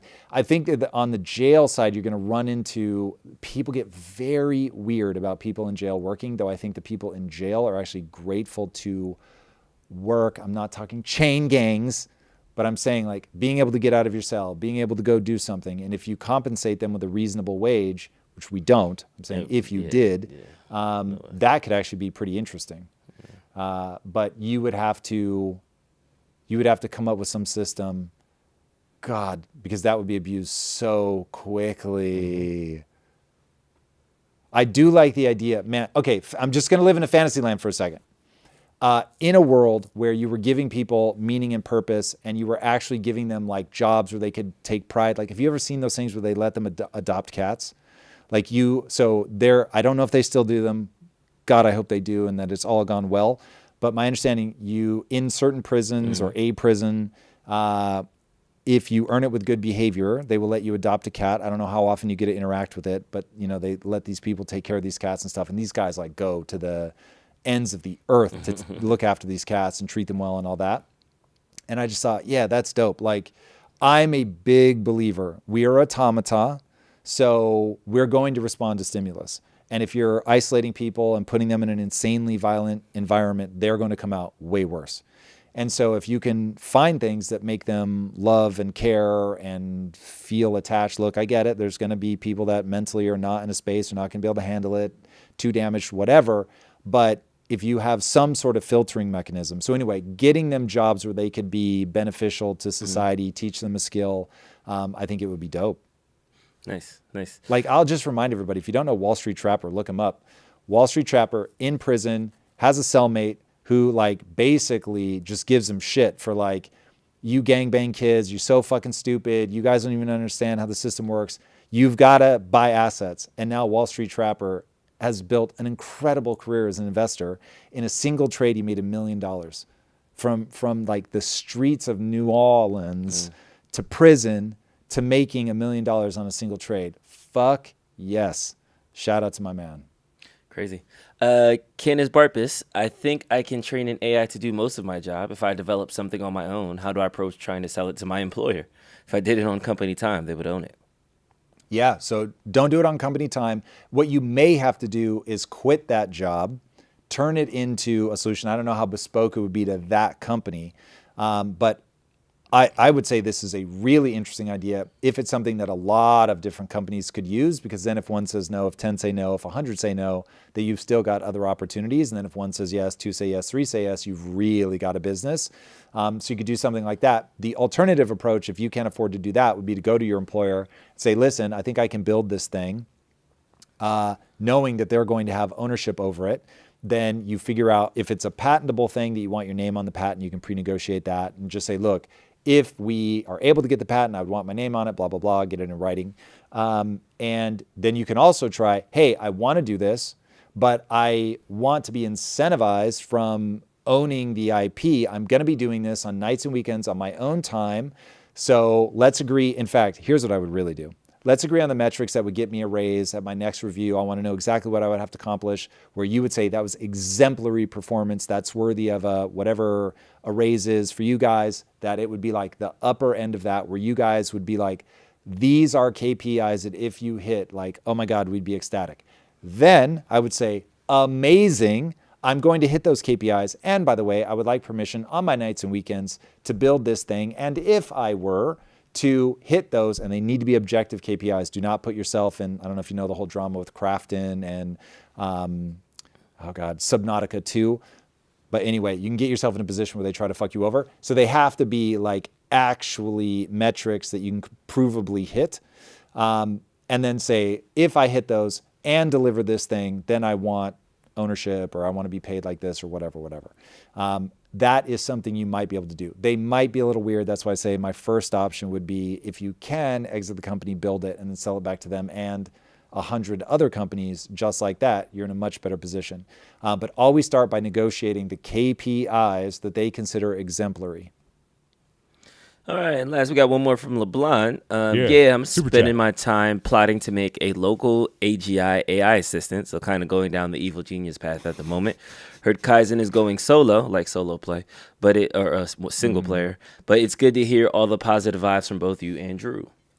Indeed. Yeah, LeBlanc, you will be, if you're willing, one of our earliest friendly play testers. So I cannot wait to see. Can I release the date that you told me at dinner, or Probably not, because then I just end up sweating, and I've very much enjoyed knowing that the deadlines are my own. All right, those are all the super chats. We have a quick thing that just was announced. Minnesota fraud. They prosecuted somebody. JD Vance announced. Oh my God. Today, the task force and the DOJ announced a massive takedown of two of the largest fraud cases in Minnesota state history, as well as the largest autism fraud scheme ever charged by a federal government. Our message is simple. If you're committing fraud, we will find you, and we won't rest until justice is served. Let me see if I can pull up the lady's... switch cams, Eric. Let me see if I can pull up the lady's name. Who got it? I forgot what her thing was called. Feeding Our Future. Yes, Feeding Our Future. Thank you. 41 years. 41 and a half. Sheesh. Look at this Somali pirate. How dare she? Look how dare the Somali pirate pillage our country like that. Look at that. All right, if you're not looking at your screen, this is the whitest white girl of all time. It's the Somalis in Minnesota. That's what they told me. $250 million to send back to her Somali harem. How dare she? 41.5 years, man. God damn. Wild. Do not defraud your fellow citizens, boys and girls. That shit is real talk. And this is just the start. The task force was associated. Nick Shirley was on the road with Dr. Oz. They talked about California being next. There's been some talk about Miami, speculation in other states. So if there's actual jurisdiction and, charges and evidence found, then by all means, they should be going to jail, and I support this. Fraudsters are like Pokemon. You got to collect them all. This is what we're up against. You want to understand, $250 million. This is one case in one state. $250 million. That is wild. $250 million. I love to see it. Yeah. Wow. That's crazy. God damn. We will keep they were supposed to be feeding the kids, man, during COVID. Jesus. That is icy. Icy. Just like that, it's over. Okay, let's talk about... What do you mean just like that, it's over? What's over? Her $250 million... Her reign? Her... I was going to call it scheme, her scheme. Yeah, well, thank God. I'll be curious to see if we get any of that money back, though. I doubt it. That thing is gone. It's in the dust. All right, let's go back to the Bezos interview we covered when he talked about tax policy. This is about changing the labor force and how it's going to be structured. Yeah, I like this. So there are so many smart people, and they are smart. And they are saying, oh, my God, there's going to be no more radiologists because, AI can read x-rays better than a radiologist can. And there are going to be no more software engineers because AI can program better than a software engineer can. These people are wrong. So what's really going to happen is that it's going to elevate all of these people, and there's going to it's like you've been digging. Let's say you're a software engineer, right? The analogy I can give you is you've been digging out a basement for your house with a shovel, and somebody's about to hand you a bulldozer. Preach. You should be so happy. Preach. If you're digging the basement to your house and somebody says, hey, how about this? I have a tool here that's going to... And what's really going to happen is we're going to have so much productivity in our economy that for example, this is just one effect. A lot of people who have two-earner income households, one of the people is going to drop out of the workforce. That's why we're going to have a labor shortage. People, because of the productivity gains, you're going to be able to afford things. We're going to have, I predict we'll actually have deflation. You know the rant I have to go on. I cannot stress this enough. Please, whatever you're doing, stop. Hear me when I say, every year, things should be getting cheaper. What things? Everything. Everything that's made. Obviously, your rare things, the limited supply stuff, painting, stuff like that, not necessarily the case. But when we're manufacturing things, it should be getting cheaper every year because of innovation. When things do not get cheaper every year, it is because your government, in cahoots with central banks, and I mean this literally, are stealing that money through inflation. They need there to be fraud, waste, and abuse. They need the government to get larger. They need wars to be happening all over the place so that they can deficit spend, money print, and take, via inflation, your purchasing power away up through all of that innovation.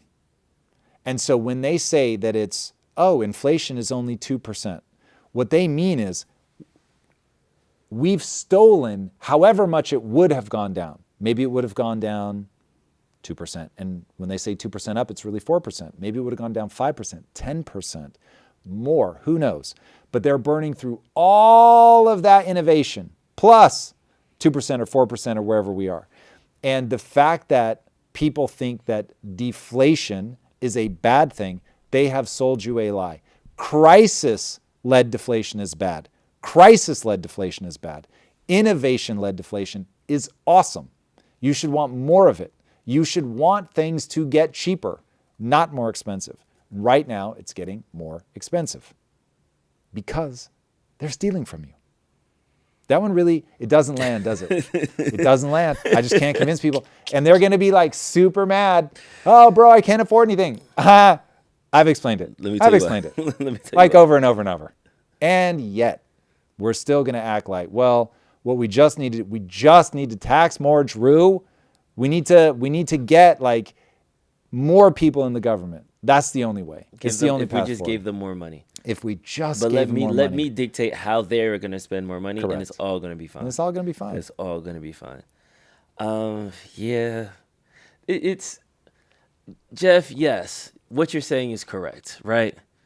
But Amazon is a productivity miracle. Amazon is doing things that have revolutionized the way people AWS and people receive goods across the world. It has literally changed the industry. They have to carry pee bottles with them. So I love that this explosion of productivity is up there. But let's not act like... Do we have data on that? Do they have to carry pee bottles or do they have an incentive to carry pee bottles? And I don't know the answer. So it's possible that it's just real fucking evil. But I will say, if you tell these guys, hey, we compensate you based on how many packages you deliver, and then one guy goes, hold on, if I take a pee bottle with me, I can deliver more packages, make more money in a day. Fuck yeah, I'm in. I'm that guy. I'm the guy that I literally, Drew, I used to sleep. You know those big protein canisters? Yeah. I used to sleep with an empty one next to my bed so I could pee in it in the middle of the night so I didn't have to get up out of bed. Efficiency maxing. Yes. There are those among us. Do we have any angel investors in the chat? I want to invest in Amazon worker pee bottles. I think we could just get enough ambitious people. See? We can really make maybe we do like it Amazon diapers. Have we finally made a capitalist out of you, Drew? Or do I detect sarcasm? We don't even need a bottle. They Could just it pee be? on themselves directly. Diapers are good. Just diapers. Sitting in my own pee, I don't know that I'd be here for, so I'm probably still prone to the bottle. But I'm open to diapers. Okay. Sarcasm aside, productivity equaling wage growth is the talk of the 70s. You know what I mean? So him spouting that AI will increase productivity. I like the other analogy. I'll put it that way. I'm trying to dig myself out of a hole and somebody hands me a bulldozer. Mm-hmm. That's very true. If you're actively trying to make something in the world and you had the door closed on you before, AI is the window that you hoped for. Yes. but I also want to be hyper like honest. Whether it's one company, whether it's to all of them, there is going to be a company that figures out AIs to a point that if you're human and you come near their doors, it's going to close on you. Like, no, it costs too much. We can outsource you. We can AI it. We can digitize it. Even if it's 40% as cool as what it would be if a human does it. Money, margins, it makes sense. I'm just going to get rich doing it by myself with robots and boxes. So I just want us to be honest that there is going to be people who do that. That is going to be a part of this economy. And whether it's 10%, 30%, 50%, whatever that number is, we're going to have to deal with that exhaust of this great technological There's a huge part of that that's very real. I would say looking at history, it tells us exactly what's coming. So when you look back at history, it says every time you have a technological revolution, the people that don't adapt or can't adapt, they are destroyed. It is devastating to them. It's not good. You don't want to be them. You probably don't even want to be their kids. Their grandkids, yes. But it is absolutely brutal, and there's no denying that. However, every technological revolution that we have had through all of human history has every single time, without fail, created more jobs than it eliminated. So it's one of those living through the transition. That's going to be cold comfort if you're one of the people that just gets disrupted. But the only way to grow GDP is to have more kids or immigration, but to get more people or make the people more productive. And so productivity growth really is the right thing. Like when you say we want to make the country wealthier, what you actually mean is we want to make it possible for each person to do more with their time. This is why I say you've got to think of money as your ability to capture the value of your time. So if we say, hey, I'm going to give you AI, you're going to be able to capture more value for your time, that's incredible. And if it were a zero-sum game and it were just like those jobs just don't exist, keep in mind, I am not talking about artificial superintelligence where it's better than us at everything and it's embodied and all that. That's a totally different ball game that we'll deal with later. But for now, AI really is this extraordinary tool that is right now today making things possible that weren't previously. And so as a filmmaker, I look at AI and I think two things. Oh man, like really, truly, the film industry that I thought I would one day be a part of, it is gone. There's a film at the Cannes Film Festival that 90 minutes long, made for $500,000, and like 460,000 of those dollars were for compute. Sheesh. And so it was literally just a small handful. I don't know how many people did it, but a small handful of people. And I believe they made the film in 2 weeks. A small handful of people in 2 weeks made a film that you can see there. And I'm going to guess, look, you'll watch it and you'll say, I can tell this is AI, and fair enough. But it's like the fact that they're able 95 minutes though. That's it's real shout out talk. to them. Yeah. So it's getting so good. So now I say, I changed the way that we were developing Kaizen because I realized that in video games, the most expensive thing you do is the art and the cutscenes. The gameplay, while still expensive, is orders of magnitude cheaper. And now all of a sudden I'm like, well, actually, I can insert them in again. And so, but obviously they're going to be AI generated. And so that is thrilling. It means that people that just have a rad idea, they don't have anything holding them back. And so just like if in why make it that? In real life, I graduated from film school in 1998 and I was sliding towards depression because I had no idea how to break into the industry. And I could never have predicted YouTube. But YouTube happened. Journalists. The number of journalists that, like when we think of the New York Times and all that, and oh my God, they're in trouble. Yeah, but how many people now make a living as a journalist on YouTube? Nick Shirley was never going to be a journalist without YouTube. And so no one could have predicted it. In fact, YouTube started as a dating site. But it's ended up becoming this incredible thing on the back of the technology. So did it completely disrupt journalism? Yes, it did. Did it create something where orders of magnitude more people are now able to access it and for much less money? Yes. So we can't predict the things that people are going to do with AI yet. We only ever talk about the obvious ones, like I talk about the things that it does for art and all that, but it's going to be doing a lot more. And that's the part that I really hope people can get excited about. And if I can't get them excited about that, then let me see if I can give them a splash of cold water. I pulled a clip from Asmongold, who, boy, people are split about whether they like him or not. Go to 1 minute and 2 seconds and hit play. On, right? I think that we all kind of knew this was going to happen. But I think that another big one was I was watching a trailer for, it was the Mandalorian and I think Grogu, that's like the little baby Yoda thing. And I was watching it and I was thinking to myself, does this really look better than AI? And the answer really, in my opinion, right, where they're fighting around with the AT-AT walkers, no, it doesn't. It doesn't. It's basically the same thing. And there have been a lot of people, and I've noticed this, there's a lot of AI, anti-AI sentiment. I want to let you guys know I'm totally in on AI. I'm completely bought in. I think it's totally going to be the future. It's not going to replace everybody, but it's going to let the top 10% replace the bottom 90%. That's what I think is happening. And unfortunately, a lot of these companies, especially in the West, are held hostage by a ideology that is keeping them from being competitively, like advantageous with AI. And I think what's this doing? I think that it's opening up windows for places like China to be able to come in and succeed in, and Korea to come in and succeed in these huge ways that, I think that these Western studios aren't doing, because they are trying this Luddite, well, let's not do it. It's not the same. It doesn't have the soul to it. I'm going to tell you guys something. He's talking about, the gaming industry has changed a lot. And the search for the next live service game to be like Fortnite has just literally killed studios because they do so many misses. And he's talking about, look, that era is done. And if you're going to try to make these $250 million projects, you're going to get eaten alive by the people that adapt and use AI. And that is true. We become the apex predator by being the most adaptive to change, not because we're the most intelligent, though I like to think we are, but that isn't what got us here. What got us here is being adaptive. We are the only species that you can find on every continent. So that is the thing that I want people to really lean into with AI. And like, shout out to April, who realized, oh, Tom, beating this investment drum to death, let me go get some assets. Thank you, that's a big win. I'm telling you right now, do not sleep on AI. Yeah. AI is a tool. Leverage it to do the thing that you want to do. I forget who was asking about Kevin. I think it was Kevin saying like, hey, I'm building websites. Like, what should I be doing?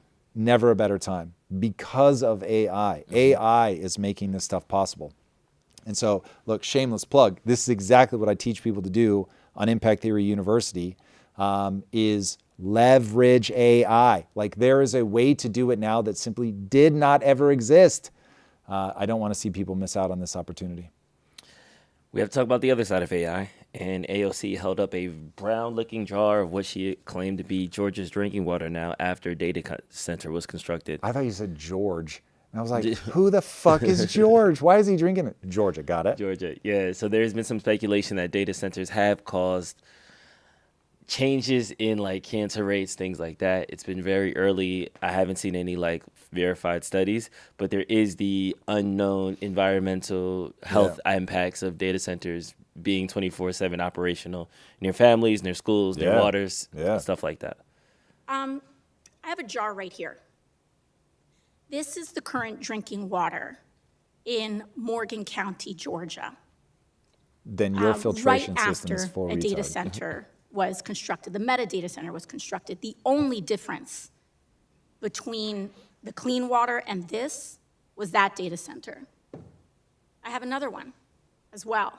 So this wasn't just one well. These wasn't just one family's situation. She does a good job of shaking it up. This is what the drinking water now I'm looks impressed. like next to that data center. And I think both of us can agree that neither one of these things are drinkable. So pause it for a second. So I agree. Like, that's not a hard thing to get into. So if you're putting a data center in place and when we put data centers in that we need to increase the water filtration, yeah, cool, love it. Very easy to say, okay, as a part of putting this in, you have to supply your own power. You've got to be able to cleanse the water that's coming out. You can't, in any meaningful way, impact downstream, whatever. Like, that stuff is simple enough to put in the beginning. Just keep in mind, regulation ends up being the thing that the corporations use against all of us. So I know we want to live in a world where regulation is just this unmitigated good, but it's not. You have to have a very light touch, not a zero touch. So stuff like this, clearly you bake in. But that kind of stuff is relatively simple if you understand what the output is that you want, and then just tell them you have to get this output. So you've got output this much, it'll be a percent. There's this much clean water coming in. We've got to make sure that there's this much clean water coming out. They will innovate. If there is a way to do it, like think about the fact that we figured out a way to split the fucking atom. We can find a way to clean the water. We can desalinate water, for Christ's sake. So rather than using this as like a theatrical stunt to try to stop the data centers from happening, which is what she's trying to do, which literally, okay, this is hyperbole. It is directionally correct, but that's treasonous, man. She is going against America. I'm not joking, and I'm happy to fight with anybody in the chat that wants to get down with this. If you look at history, every single technology that promises an advantage gets developed. So if you know that you are in a race with China and China's doing everything that they can to develop this, and if the US and China somehow don't, then the next country will, you know that this is going to be developed. So the game isn't how do we hobble ourselves so that we can all suck on the teat of the government even harder. It's how do we win? So what is the thing where the surrounding community is going to end up being better off? I want to hear that conversation. Putting in a data center needs to be the best thing that's ever happened to a community. So what would the outputs have to look like for that to be true? Great. And now let's have that debate, and then let's make sure that that kind of shit actually happens. But instead, what we're trying to do is, because there's something about this that they don't like, which I think is they're just scared of AI. They think it's going to take jobs or make them obsolete or point out all the things that they're doing stupidly. I don't know. But because of that, they just want to stop it. And the difference between how do we do this well and just fucking kill it is the difference between America continuing her very traumatizing decline and us continuing to lead the world. Yeah. Ryan has a question in the chat. Shout out Our to Ryan. very Ryan? Our very own What's Ryan. up, Ryan? I miss you, Ryan. Yeah, miss you too, Ryan. Can't wait to see you. Tom, all those suggestions you mentioned cost the company money. What would stop them from passing that cost on to the people of the area like we're seeing now? You're saying in the data center? In the data Yeah, center, of like course the they're going clean to pass water, it on. electricity. Obviously, you're asking them for, hey, go build a company. I'm going to increase your cost structure. That's exactly what sets the price for the thing. So sure. But if what we say is, hey, we want this data center to not harm the drinking water, if that comes at a cost, then that's going to be factored into the price of the good. That just is what it is. And then, so then if we keep like following that train of logic, then there's going to be certain communities that are incentivized to bring the data centers there that don't have regulations versus the communities that would welcome the data centers there, but they have energy, water, location. This is sound why requirements, people stuff like leave California, because California is a nightmare and other places are welcoming to business, and so people move there. Nice. Nice. I'm looking through the chat. I don't see anything really, really crazy. I think everybody agrees that data centers should clean up their own mess. But that's like telling the wolves to guard the hen house. So we have to be, super. Well, so this may become the theme for you and I is I think that corporations cannot be trusted, but the only thing I trust less than a corporation is the government. So the fact that everybody is racing to give more power to the government is wild. The more money you give to them, the worse things get. It's like, I'm saying that as an opinion. I have a very strong feeling that will be backed up in countless elements of data. So on that one, I don't know what experience people are having with the government where they're like, yeah. Like, let's keep giving them more money. Like they can see, as we have already walked through it in this episode, that our rate of spending is on par with the average that we have ever spent. It's higher than it was back in the 50s when we were trying to collect more money from people. And yet throwing money at education and healthcare and all that hasn't made it better. So I wouldn't give the money to the government. I want to give it to, but we would need regulations around data centers, and I think that that's something that we're going to remember. You have to have smart, light touch regulation. But when it is, we just want to regulate these guys, and there's this element of like, fuck them, we're just trying to stop it, and we want to regulate them to death, and there's no sense of skepticism of the government, there's no sense of skepticism on the regulations, then they just regulate and regulate and regulate and regulate and regulate and regulate, and it creates jobs, and it costs a lot of money, and it slows everything down, but it certainly doesn't generate jobs and make things better. I mean, look at homelessness, look at the high-speed rail, like it's, all of this stuff falls prey to regulation. And for anybody in the chat that claps for China every time it comes up, and they're like, see, democracy is not good, capitalism's not good. I'm like, guess what they don't have a problem with? Regulation. So the very thing that you're clapping for is exactly what I'm talking about. Like, you've got to light touch, high common sense regulation. All right, in other AI news, this is probably the biggest deal that AI has done besides the Sora Disney deal that lasted for like 2 months and died. But Spotify and Universal Music Group have announced a licensing deal that will let Spotify premium users create AI-generated song covers and remixes of songs from certain artists and songwriters. So it's going to be like a paid add-on to the tool. That's cool. It's interesting what's going to be those things, but Spotify is changing as an app, and it's that is smart, man. So if artists are able to opt in or opt out and let people like fuck around with their stuff, this is like the modding community in gaming. 1,000%. At some point, it probably won't launch with it because there's like a lot of work that you have to do. But at some point, I would love for Kaizen to be moddable so people can go do like their own crazy shit, introduce stuff, different shaders, different objects, like. That'll be dope. So there are definitely some people that get excited that somebody will remix their stuff and do something cool. And then there's people that are like, no, it's my vision and it can't be touched. I'm not that guy, man. I want people to have fun. I was going to ask you if you were like pro modding when it came to like games. Yeah, the way that I see it is, listen, I'm going to make Kaizen. That's my version. And then I want to see what other people do. Yeah, we'll see.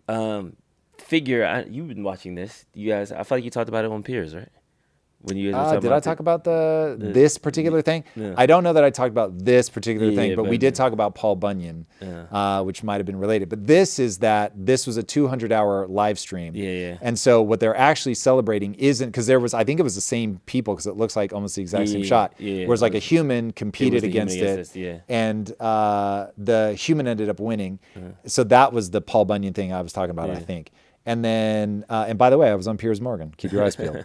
Solo, by the way, I might add, just me and Piers. Let's go. Piers, thank you for having me on. And this one here is them celebrating the fact that it ran for 200 hours without making a mistake. Nice. But I mean, I know sorting packages is important. I think, is this big for Figure to show that it can learn something and do it to completion? Like, because they're popping champagne in the back and celebrating. Like, I mean, look, so I'll be really honest. When I see them popping champagne in the back and all that stuff, I fucking love that. You work so hard, man, to build stuff, and we just don't celebrate things. I'm really bad at this. By the way, you're probably better at this than I am. Like, thank you, by the way, for the way that you've been here in London, taking the team out and doing stuff as I'm old manning it and going back to bed and stuff. Really, really, and I mean that. That's so cool. And so I love that feeling of camaraderie, and we're building something, we're doing something, and to take time to celebrate it. And look, in 5 years, will this look ridiculous? And we'll be like, people were celebrating, that looks so fucking stupid.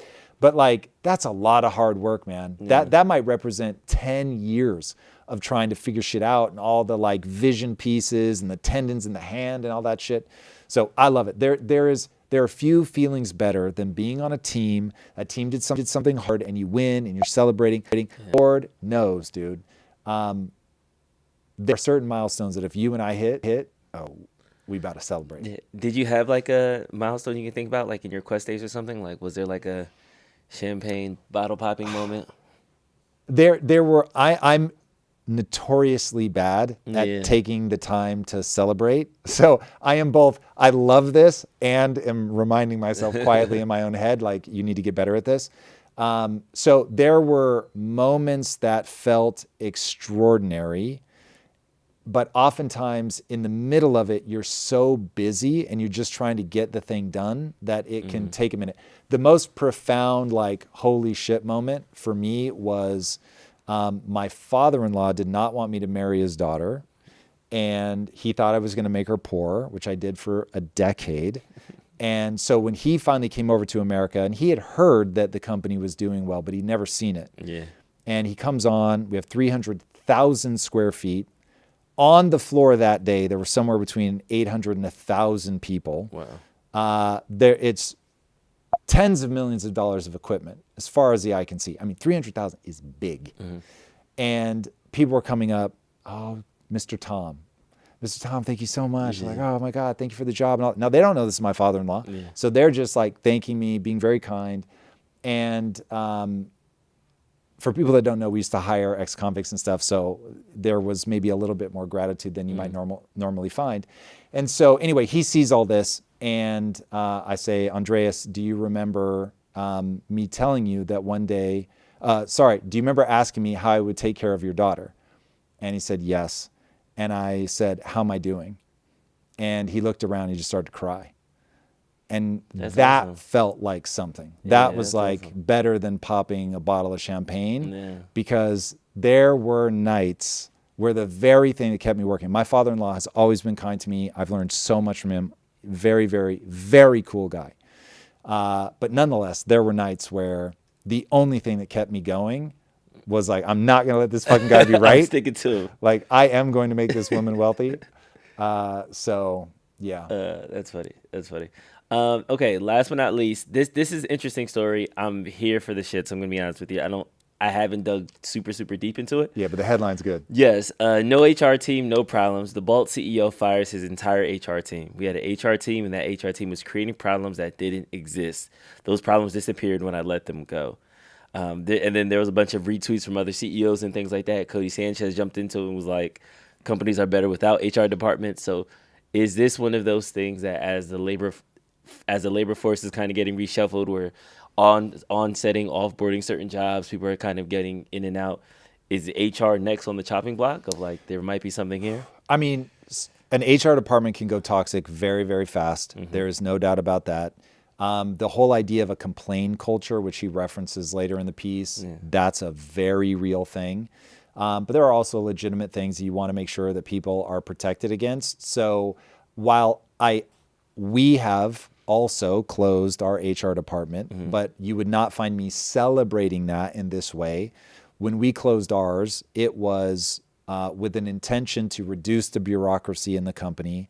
And the COO and I got together, obviously you know him, and we said, listen, we need to make sure that people still have an outlet. So we got an outside team, and it was like, okay, you guys have their number. If you ever need anything, you can go directly to them. It's a third-party resource. So that kind of thing is I think, very important. I am aware of the power dynamic where it's like, you guys can fire me by leaving, and that's a very real thing that I often don't think people fully appreciate. But I can fire anyone in the company. And so some affordances need to be made so that people don't feel like, hey, something bad just happened to me and I don't have anywhere to go with this. That kind of thing can go toxic and icky super fast. But with all of that said, I am a big believer that I want to be surrounded by hardcore motherfuckers, period. If you've got beef, say it to my face. If you've got a problem with somebody else in the company, say it to their face. I don't do anonymous feedback. Fuck all of that. If you're so weak that you can't speak up, then you've got no place here. If you think that you've been wrongfully terminated, there are avenues to deal with that. And I only want to be around people that if I say something that upsets them, they're just going to tell me. Dude, that bothered me. And here's the thing, and look, privately one day when I'm not here, you can have a chat with chat and tell them if I'm being sincere or not. But my thing is, I tell people, give my feedback aggressively and in public. And the reason I want you to be aggressive and be in public is I want people to see that the way that I'm going to respond is going to be to thank you for the feedback. I may not agree with you, and I am willing to defend myself. If I think that I'm doing the right thing, I'll say, here's why I'm doing that. And then watch how that person doesn't get fired or blackballed. And that's my thing. It's just over time, you're going to see, it's not, I I am so convinced that I'm blind to something and I need people to tell me. I am way more terrified that someone will be like, I don't want to get fired, so I'm not going to say anything, or I'm worried about coming across wrong, so I'm not going to say anything, that they don't say something. I'm way more afraid of that than that they're going to be mean to me. And then I'm going to be like, oh my God, you said something mean in front of other people. So I want people to act like adults. We're a small enough company that I think we can get away with that. As you scale, that gets a lot harder. Yeah. But because you really do, as the owner, you become like this nameless, faceless thing. Like, you may never fully appreciate that. You've worked for big companies, so you probably get it. But you might not appreciate that, like, you and I have a relationship that, like, imagine, I had 3,000 employees at Quest. So the way they thought of me is not the way you think of me, but I'm the same person. So it's, you need to be thoughtful about that. But, and look, that's a thing for me. I just want to be around people who aren't afraid, because the worst thing is people that can't speak to power. That damns the whole company. Mm-hmm. That's a good one. It's interesting. Flatter organizations are becoming more of the norm. And me coming from, to your point, like larger institutions where my boss had a boss, it's nice to just be like, hey, I got an idea. Yes, go. Like it's we're a speedboat. We're not this big like Titanic thing that everybody has to get on board. Then we have to get it approved. Then we have to. And it's just like, let's just execute and go do. It's even miserable for the owners. That's the thing. Like big companies, like fuck. And Quest, 3,000 employees, not exactly a big company, but certainly the biggest company I'd ever run. And that was like, it got to the point where it's like, this is a lot of people. I dig it. All right, we got some more super chats. We got a big one from Blake Bullion. Shout out to Blake Bullion. Claps in the chat for Blake. May not be the best. Came in hot. May not be the best, but you're my favorite. And when I have time to watch one person, it's you and Drew. Love you guys. Keep doing what you're doing. I learned a lot. It's opening my way of thinking and how I view the board. Positive influence. Thank you, man. That means a lot. When I first read that, I thought he was saying the month of may not be the best. But I think this is a reference back to when I said I may not be the best. Yeah. Got it. Thank you. By the way, Blake, you're supposed to say, no, you are the best, man. No, I appreciate that very much. Last unicorn standing. Thanks, guys, for being my fave morning boost of energy. Feel a little late to the game at 37, learning how this world really works, but working to be best for me and kids. Okay. Any fave parenting experts tips? So first of all, thank you for your service. Thank you for having kids and raising them well. I could not be more grateful. That's fucking awesome. And at 37, you are so young. You have no idea. First of all, my 40s were awesome. So you've got a lot to look forward to. It's where all of your knowledge starts to compound. It's going to be a great time. You're going to love it. Okay, in terms of kids, just remember that raising kids is the only impossible job. That's, I believe, an Aristotle quote. That I hope alleviates some of the stress of thinking you're going to do it right. You're never going to do it right. Your kids are going to be so different. Whatever you do for one might work for them. It's not going to work for the other. Make them feel loved. And then obviously your job is to prepare them for the future, which means they need to be emotionally resilient and they need to focus on skill acquisition. So if you can keep them in that mode and you get them out of the house without becoming drug addicts, you're well on your way. So again, just very, very grateful that you're doing that. Teach them to learn, make them fall in love with learning, because truly the only belief that matters is if they put time and energy into getting better at something, they will. And so they can pick a thing that they want to do and then just pour themselves into that. Ooh, also one thing, I'd always planned to do this if I had kids. If they come to me with some crazy, I want to, whatever, fill in the blank. I want to do the most absurd thing in the universe. Be like, all right, cool. Let's start building a plan, because the only thing that matters is execution. Now you've affirmed their dream. So no matter what it is, I want to be the queen of the fairies. Okay, awesome. So step one, we're going to have to find out if fairies are real or not, because you don't want to go down the path if they're not real, but let's start doing the research, right? So you're not poo-pooing them and making it seem like, oh, mom doesn't get it or dad doesn't get it. You're just like, this is a game of cause and effect, so let's figure out what we have to do. It gets them in a solution-oriented mindset, like, oh, I guess I really can have anything I want, but I'm going to have to walk a very specific path. I always thought that would be so gangster, like if you did that with kids. Now, I don't have kids, so take that for what it's worth. But I do that in business, and I, as a creative, have always done that. When in a writer's room, you always say, look, there's no bad ideas, just throw it out. And the best collaborators will go, okay, cool, I get where you're going. So let's chase it down. Now, inside, I might be thinking, this is the dumbest idea of all time, but I'm going to see if I can make it work. And even just spending 15 minutes trying to make it work, you'll be surprised sometimes. It puts you into a solution-oriented mindset. It gets a lot of energy going in the room. And then as you pursue it, the other person might go, yeah, okay, actually, I don't think that works, because you're just putting them on that cause and effect. So Yeah. I got a little too into that for somebody with no kids. No, that was good. That was good. Because me and my daughter got through a lot of things, so I appreciate that. I think she just likes that I don't react. I bounce back from her. So it's like, oh, okay, that's what happened. Well, how did you feel when she did that? Okay, is that somebody that you want to hang out with now? Because you know that she does it. And it's like, she's like, yeah, you're right. Yeah, thanks, Dad. And now she feels like she collected, and I was just like listening to her in that way. That's literally the Socratic method. Yeah, that's it. Socrates, Drucrates. I'd be trying. It's like either one of those. RJ Johnson, Tom, don't give up on being a parent. Once longevity extends to 120, you'll have plenty of time to raise some kids and experience the greatest reward a human can have. Love my 3 daughters to death. Aw. Love that. Shout out to you and your 3 daughters. And look, never say never. All right, we got one more from BB. Work full-time as a technician and do an online CS degree at night. A side business stalled, so now I'm chasing a family opportunity with limited time. I barely make rent and feel spread too thin. How should I prioritize? All right, so prioritization is my superpower. So the key here, first of all, list out everything that you want to do. There's a very simple method that you can use known as ICE, so impact, confidence, and ease. The key is you have to know where you want to end up. So if this is the season, I hate that phrase, but it gets the point across. If this is a season to be a parent, then don't be conflicted. The best advice I ever got about parenting was, Tom, have kids, don't have kids. It doesn't matter. But whatever you do, do it all the way. So if right now is a time that we're going to focus on kids, we need to figure out how much money do we have to make sure that we keep a roof over their head and keep them fed. And if that's priority number 1, then we're going to rank order the things that are required to hit that sort of minimum nut, but we're not going to worry about throwing that into the stratosphere right now. Again, everything that we know that we could do against that, a score of impact, confidence, and ease. So impact is, if I pulled this off, how far does it move me to making the money? Confidence, how confident am I that I can do it? Ease, how easy? Score of 1 to 5. So if you're very confident, then it would be a 5. If it's very easy, it would be a 5, so on and so forth. Cool, give them a score, and then literally execute in order. There are no ties. If you get a whole bunch of 15s, then put them in a fucking hat and just pull out of the hat. But we never have ties. And then keep in mind, you can only focus on 3 to 5 things at any one time. Any more than that, you're just going to be pulling your attention way too hard.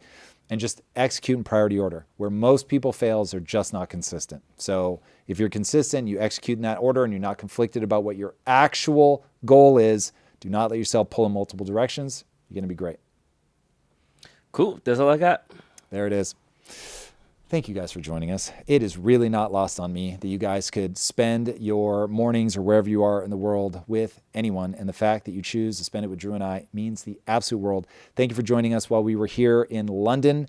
I hope we've put together some cool content coming up for you guys while we were here. Shout out to my man, Drew. When I say this motherfucker, yes, with the claps, produced the shit out of this trip.